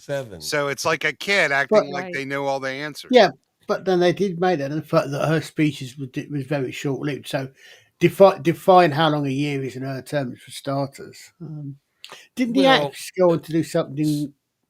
Get involved in some weird things. The thing is, the only exposure she had was, on the planet of what were her people called, the alpaca, the Aloy or something. Yeah, anyway, she had no reason to be. She had no reason to be smug and superior. She'd never been anywhere. She'd never done anything. Yeah. She was only 7, so that's why it was annoying because 7. I think she was that old.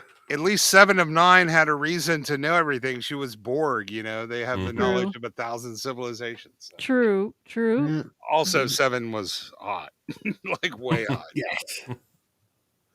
Yeah, I love 7 of 9.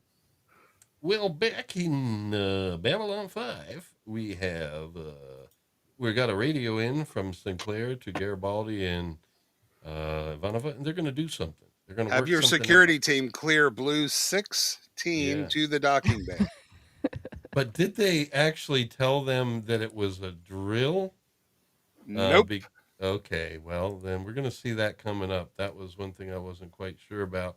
But still, she's unfortunately just still dangling there. Things are dark, and it's not looking so good. But here comes some Narn ships. Dun, dun, dun. A Frazzy class fighter. Frazzy. He's like, oh my God, no. And she's like, oh, who are you? What is going on? And she thinks she's in trouble. Yeah. Yeah, this is what the Narn wanted in the first place. They're like, no, we're here to bring you back to Babylon 5. Stand by for grappling. It would have been funnier if said, Jakar told you so. Yeah. We're here under request from Ambassador Jakar.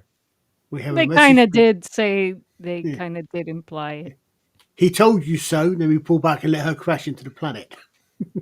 Yeah, they said they were dispatched by Jakar, but they didn't say the I told you so part, which is really the important part.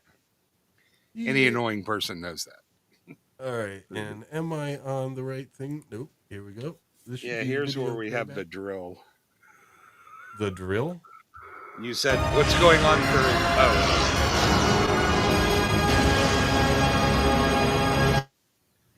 It's Oh just no, the next. I thought you had gone back to B5. yeah, we are just seeing this little clip of their ships rescuing her.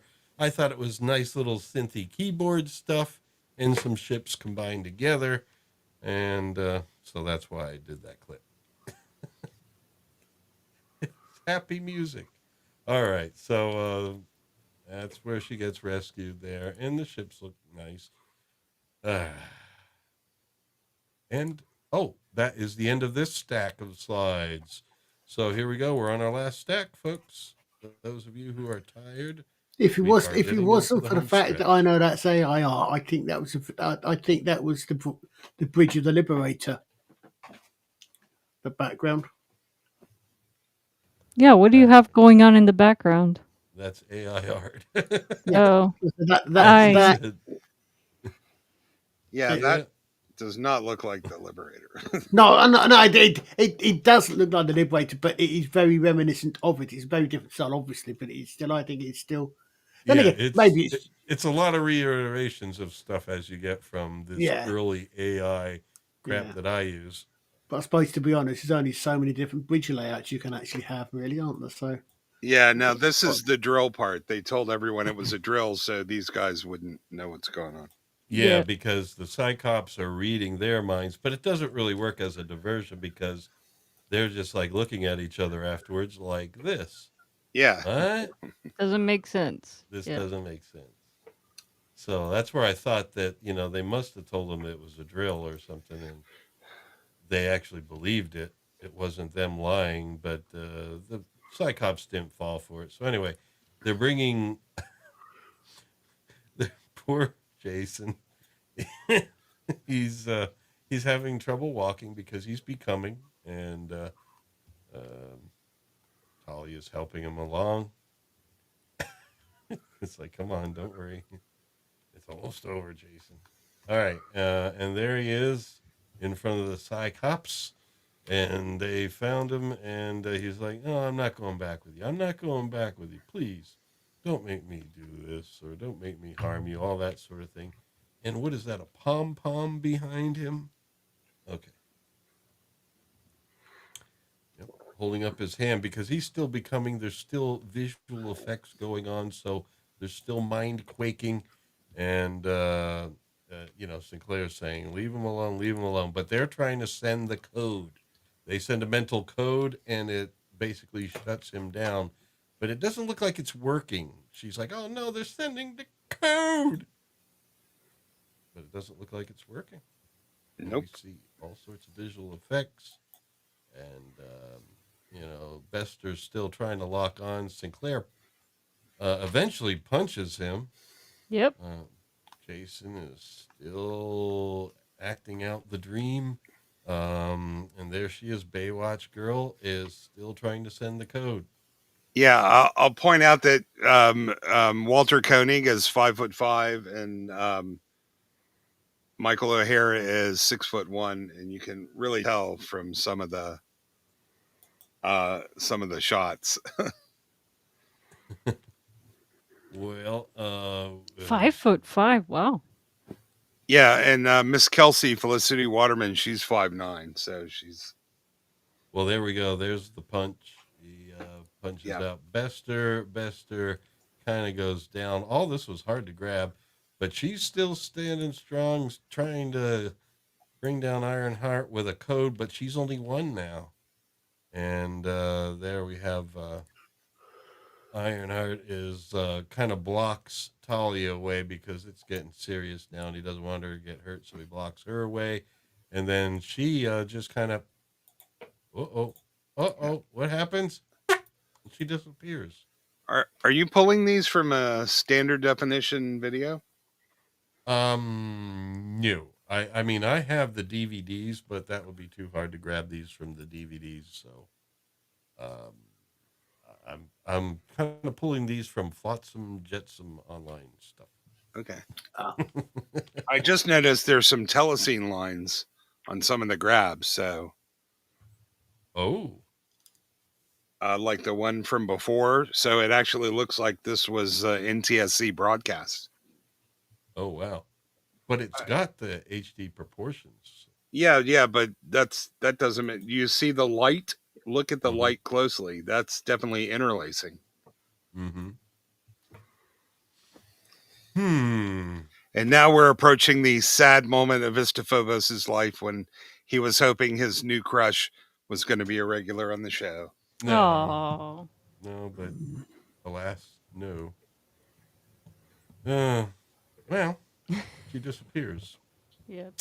Damn. But who Oh, knows? Who Thought we were knows? It going to was get just lucky. disappearing. Disappearing does not mean that you are nowhere. You're just not there.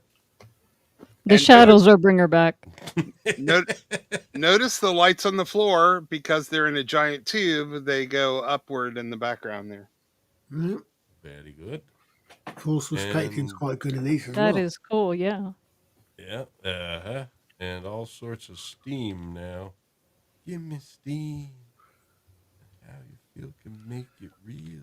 As real as everything you've seen. All right, and there is Bester getting up.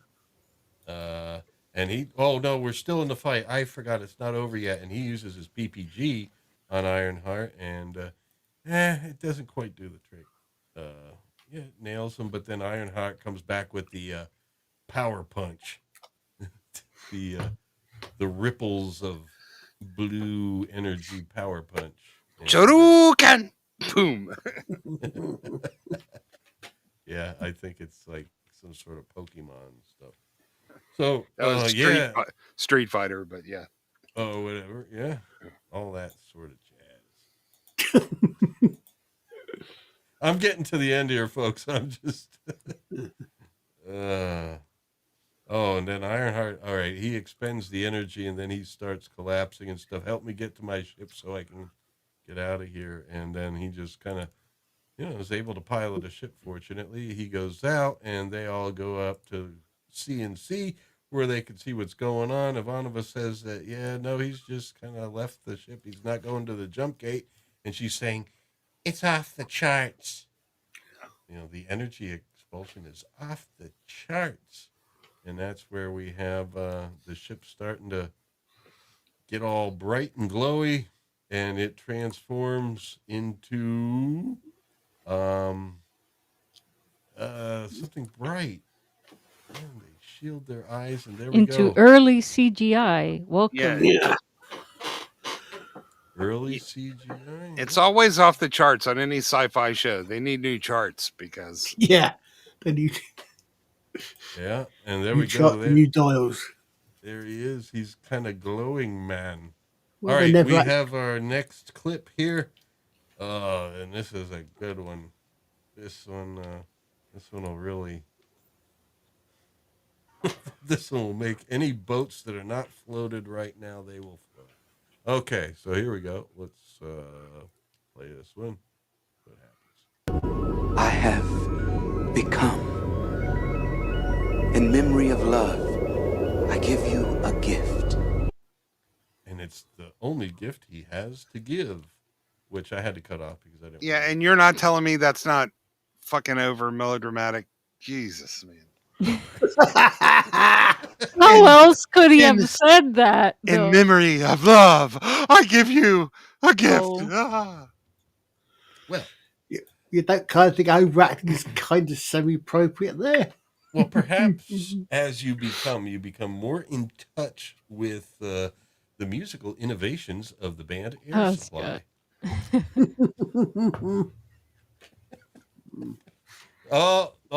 He reaches out and gives her a gift. Right there. Yeah, clear out that sleeper personality if you really wanted to help her out. Yeah.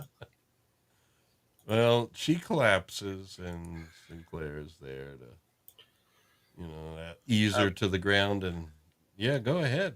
Somebody brought up in the chat, you don't know when they put it in, but it took months and months to do it. And she's never been gone from the station long enough for it to happen. So, and that's why she was assigned to Babylon 5 in the first place. So it's pretty certain that she had it when she arrived. Yeah, probably. Well, I've always assumed that. But, But I Mhm. guess when they wrote that episode, they forgot about the Ironheart. Yeah, I think at least when I become a constellation, I'll know how to overact. So I Or should be maybe happy. he was so becoming that he's like, I cannot mess with mortal affairs. If this is But meant to come to pass, so be it. He's But not he a remember, Vorlon. but he did mess with them by giving her the gift, man. This mm, doesn't make any but sense.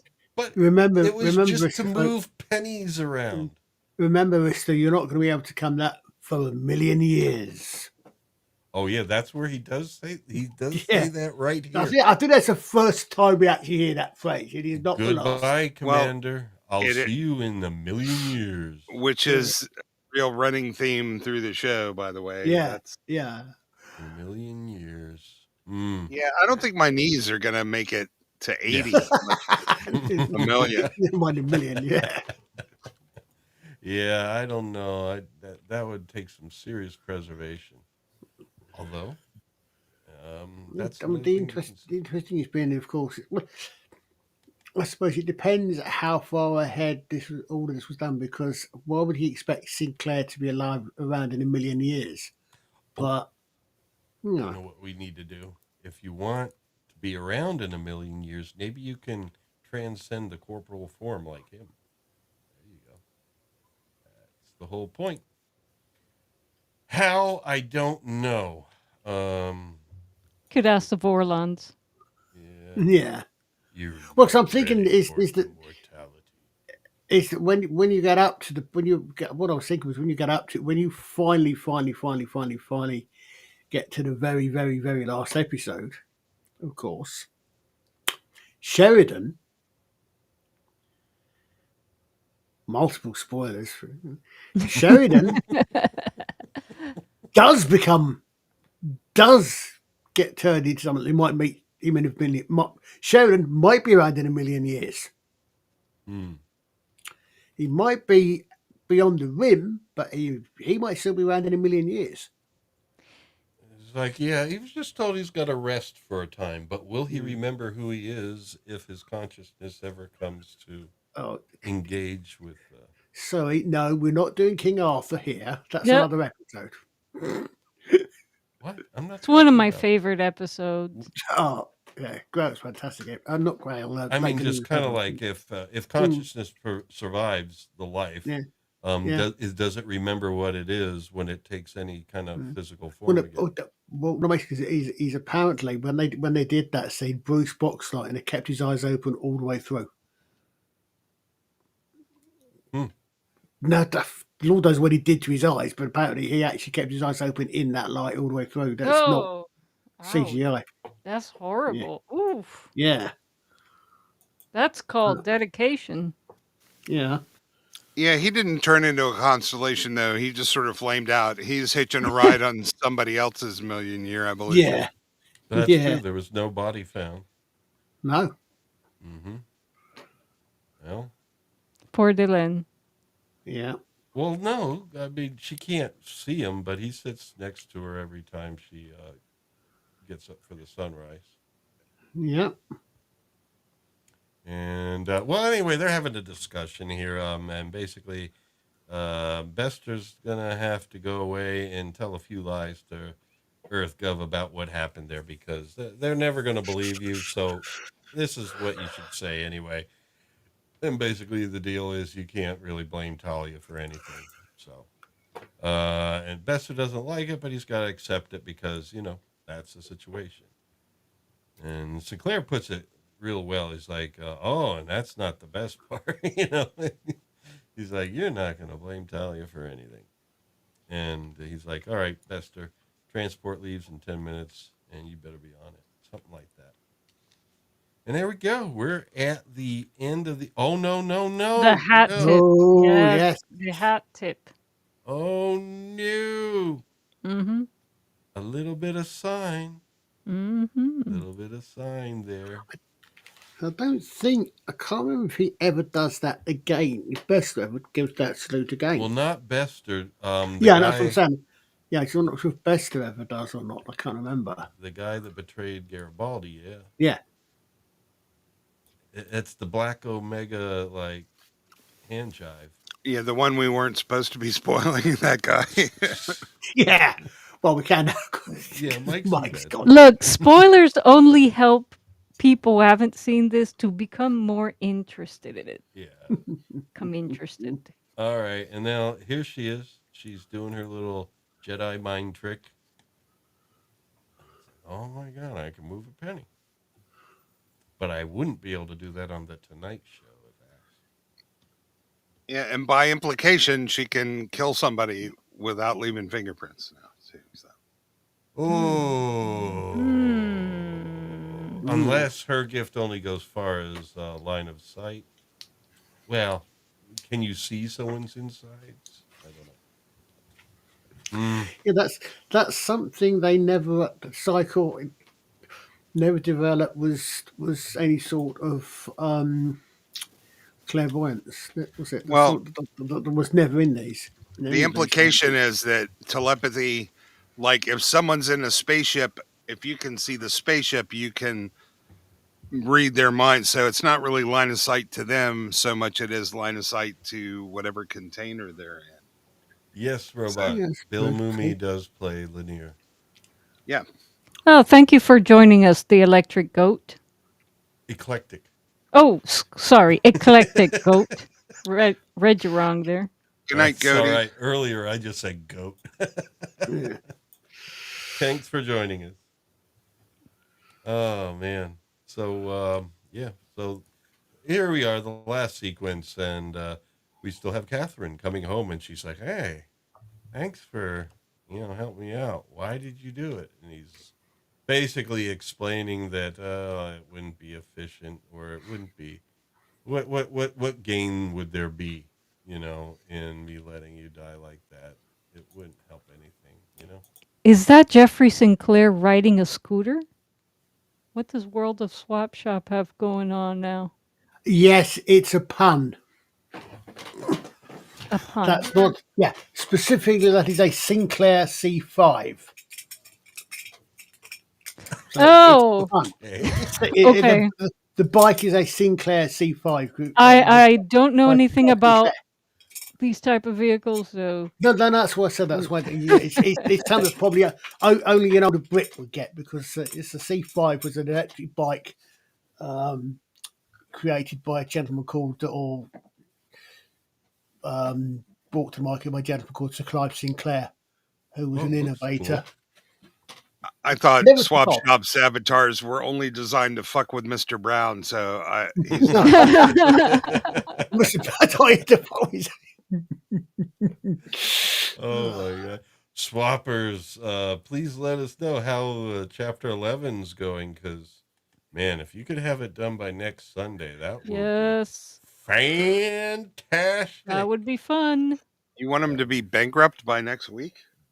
Done No. with Chapter 11. Oh. Ay, ay. All righty. Well, have it done at least. All right, here we go. And now, remember what he said before. Nobody here is exactly what he appears. Yeah. Now he rephrases it slightly. I told you before you left, no one here is entirely what they appear. Now he says no one here is entirely what they appear. That's so right. his grammar has changed. Do not thump the book of Jaquan. It's disrespectful. You got coffee stains. Every copy of the book will have coffee stains on it. I mean, I want a copy of the book of Jaquan. I think this is the first time that Jakar started sounding a little bit like his later self. His more, shall we say? Yeah, it's the evolved first time self. he wasn't a dick in the whole show. Yeah. Yeah. And so there he's just. Then he explains the analogy about what happened there. It's like, what was that out there? And he has this. Fortunately, there's an ant crawling on a flower there, and he points it out and puts it on his glove. And he says, if I were to put this ant back, and that ant would ask another ant, what did I just see? What would it say to it? And that's basically like us trying to explain, what you just saw, that these beings are just way beyond us. Yeah, And he'd say, I saw a really big lizard guy being a fucking jerk, man. That's what I saw. There are beings immeasurably older than us. They stride the stars like giants. I wonder if that'll ever come back at all. Nah, probably not. It's probably just a one-off throwaway line, isn't it? Oh lordy. But what was it? The last thing he said is like something about like it troubles me, but still also inspires me. I don't know. I don't know Yeah, what the something words like that. were. There are still wonders in the universe. Yeah, something like that. Yeah. Yeah, that there's still wonders like this in the universe. Like basically between extreme fear and extreme wonder. All right, Liza, did you get any results there from our dear friend Swappers? I know you probably can't promise. He is working hard Okay. on the audio of a battle, and it's taking him a while, so he can't make any promises, but keep us posted. We should definitely have some sort of release party for Swappers when he's ready to release because this chapter is a 7. big chapter here in Star Wars Praxima the Pathfinders. The link is in the description. I keep all my rotating guests, their links in the description. So look at Star Wars Retold on YouTube. You can listen to the audio drama from chapter 1 up through chapter 10, and 11 is coming out shortly, and we'll be discussing it. It was so much easier when you were like 10 years old to depict a space battle by audio. You just go, boom, boom, boom, boom, boom, boom. That'd be cool if he did that. You could multi-track it, you know. Before you're old enough to realise that actually no, there is no sound in space. Oh. The sound of space battle is silence. Hey, maybe you can go to that Indian restaurant with the dodgy lobster. That'll help you make some explosion sounds. Yeah. I mean, if I remember right, I think, did they not actually do that? Babylon 5, they actually did that, didn't they? I think a couple of times they had battles, but they just had the music going rather than the actual sound, if I remember right. A couple of times. Yeah, a couple of times. Yeah, I remember. Yeah, you're right. Yeah. It's a cool effect. Yeah. So are we done with the episode? Yes. Okay, and listen. We're calling it a night. Yeah, I've been streaming nonstop since 2 p.m. I'm about to pass out literally at my desk. So I'm going to leave you guys. Thank you guys. Thank you, chat. Man, I love doing this stuff, but today's just been a long day. Oh, wow. Well, thank you for joining us, Mr. Phobos. And his link is in the description as well. Please check out so you can pursue what's going on with James Gunn. Yeah. Go watch my 20-second joke video, but I am making a real video that is also about Superman, and I have the recordings. Man, it's a lot harder than it looks. I have to toss out my respect for any content creators there. I must have recorded the same paragraph 35 freaking times and just tripping over my words. You know, you get to the very end, you're like, don't screw up, blah, blah, blah, blah.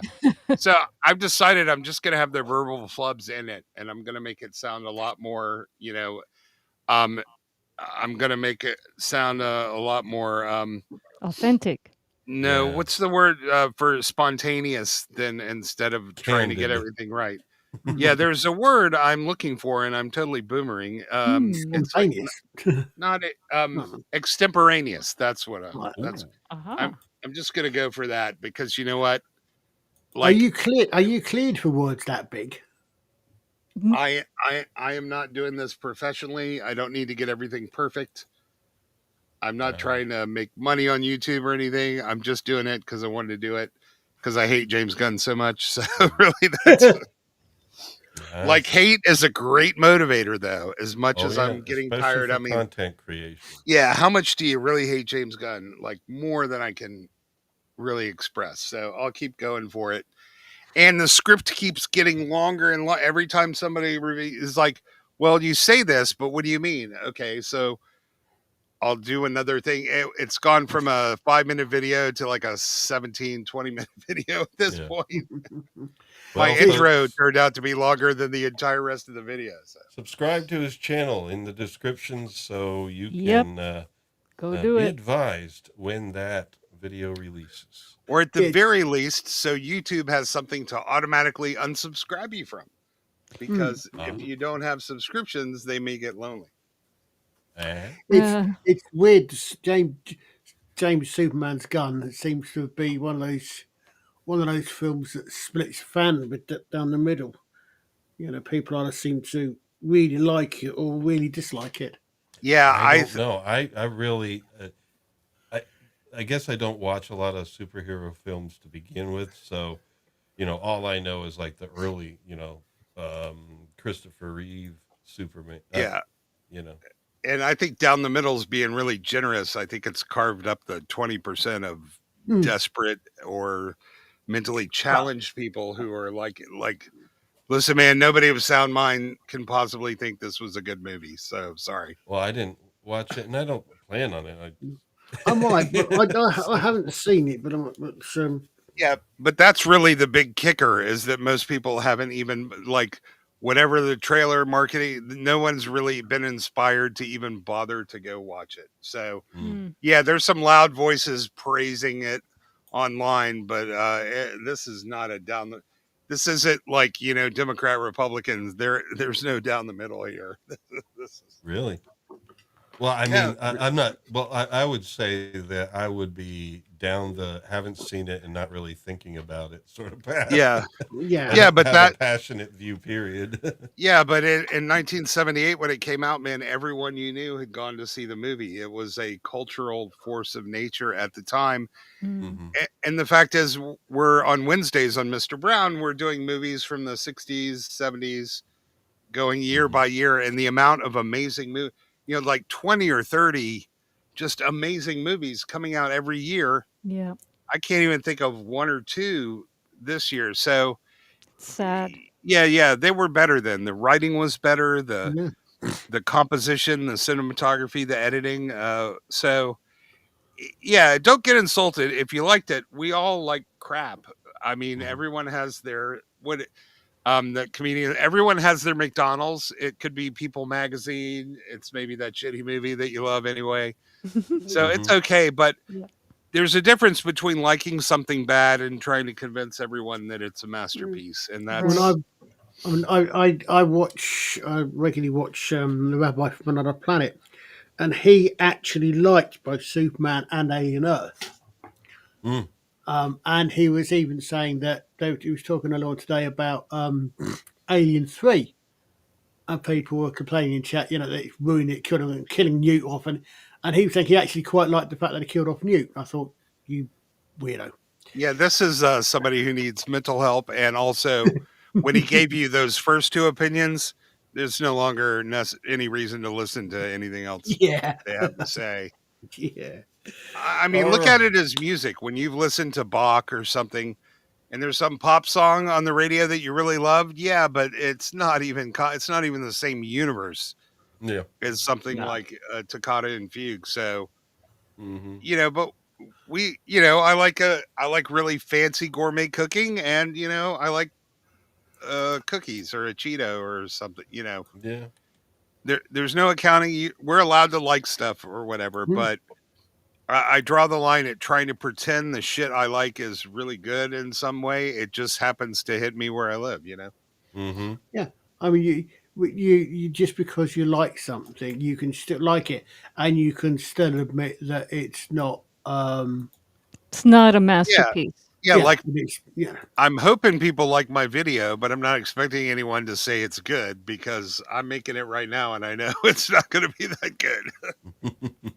Well, the whole thing is if they feel that, what you communicate through it is, something worth thinking about and stuff. And, that's what's important. Liza, Lawrence, Archer, I'm out of here. I love you guys. Thanks for having me on tonight. Thank you. All right. Thank you for I'll let you know what we're doing next week as soon as I figure it out. Okay. And, I'll be here regardless. You guys have a wonderful evening. Cool. Yeah. All right. Ciao. Take care, sir. Bye. All right, Archer. I think or Colin, we're gonna wrap this up, and we still Okay. have Mike's avatar there. Mike Yeah, I know. is So Mike is, here in spirit. yeah. What I was Oh gonna, man, we should have I gotten would. swappers on, but no. I mean, every time we invite Swappers him is on, working. He's I listening to know. us, but he's working at the Yeah, same time. like you're gonna have the sound of Multitasking. you're gonna have our voices in the background of his chapter What 11. I would say about this episode, though, is it's another one of these ones that you don't realize it at the time, but it sets up so much. I mean, I think it's the one that introduces Psi Corps. Yes. It sets up both Psi Corps and the fact that Psi Corps are manipulating events. Hmm. I mean, we don't even hear about the first ones again for another 3 seasons. Right. Well, we hear him in season 3. Do we? Yeah, because episode 4 is when Marcus and Ivanova go off to try and find some first ones, and they go to Sigma 957. No, but I thought that was season 4, because don't they do it because Lorien sends them off there? No, Oh no, or is that where she's? no, this is where she Oh, goes right. to the Great Withdrawal. Machine, Yeah. and while Oh, she's in the okay. Great Machine, she visits Sheridan with the blonde from the Ministry of Peace. Congratulations, Captain. I think you're about to go where everyone has Everyone been has before. gone before. Yeah. Yes. Awesome. So yeah, it was even before the Earth breakaway. So Yeah. yeah, it's colder in here than I thought. So anyway, thank you for joining us tonight, folks. We will be figuring out what's happening next week shortly, and you'll see probably around Wednesday or Thursday. I'll schedule the stream, and you'll see what it is. We'll make sure it's something interessante. I don't know. I think we do need to mix things up a bit. I don't know if probably this week we will be doing. I think Thursday night or Friday night. Liza and I will come on at least. Maybe Michael join us. We were talking about either sharing some music or doing the Halloween episode from Babylon 5, Season 5, Day of the Dead. I don't know which we're going to do. We're going to figure it out. I'll say, and until someone put a stone on the track and redirected you, I'm not sure who that might be. You did mainly do music until you didn't it? I mean, you still are mainly music focused. It's just No, we were music focused for a few episodes. Then all of a sudden we did, as part of electronic music, Forbidden Planet.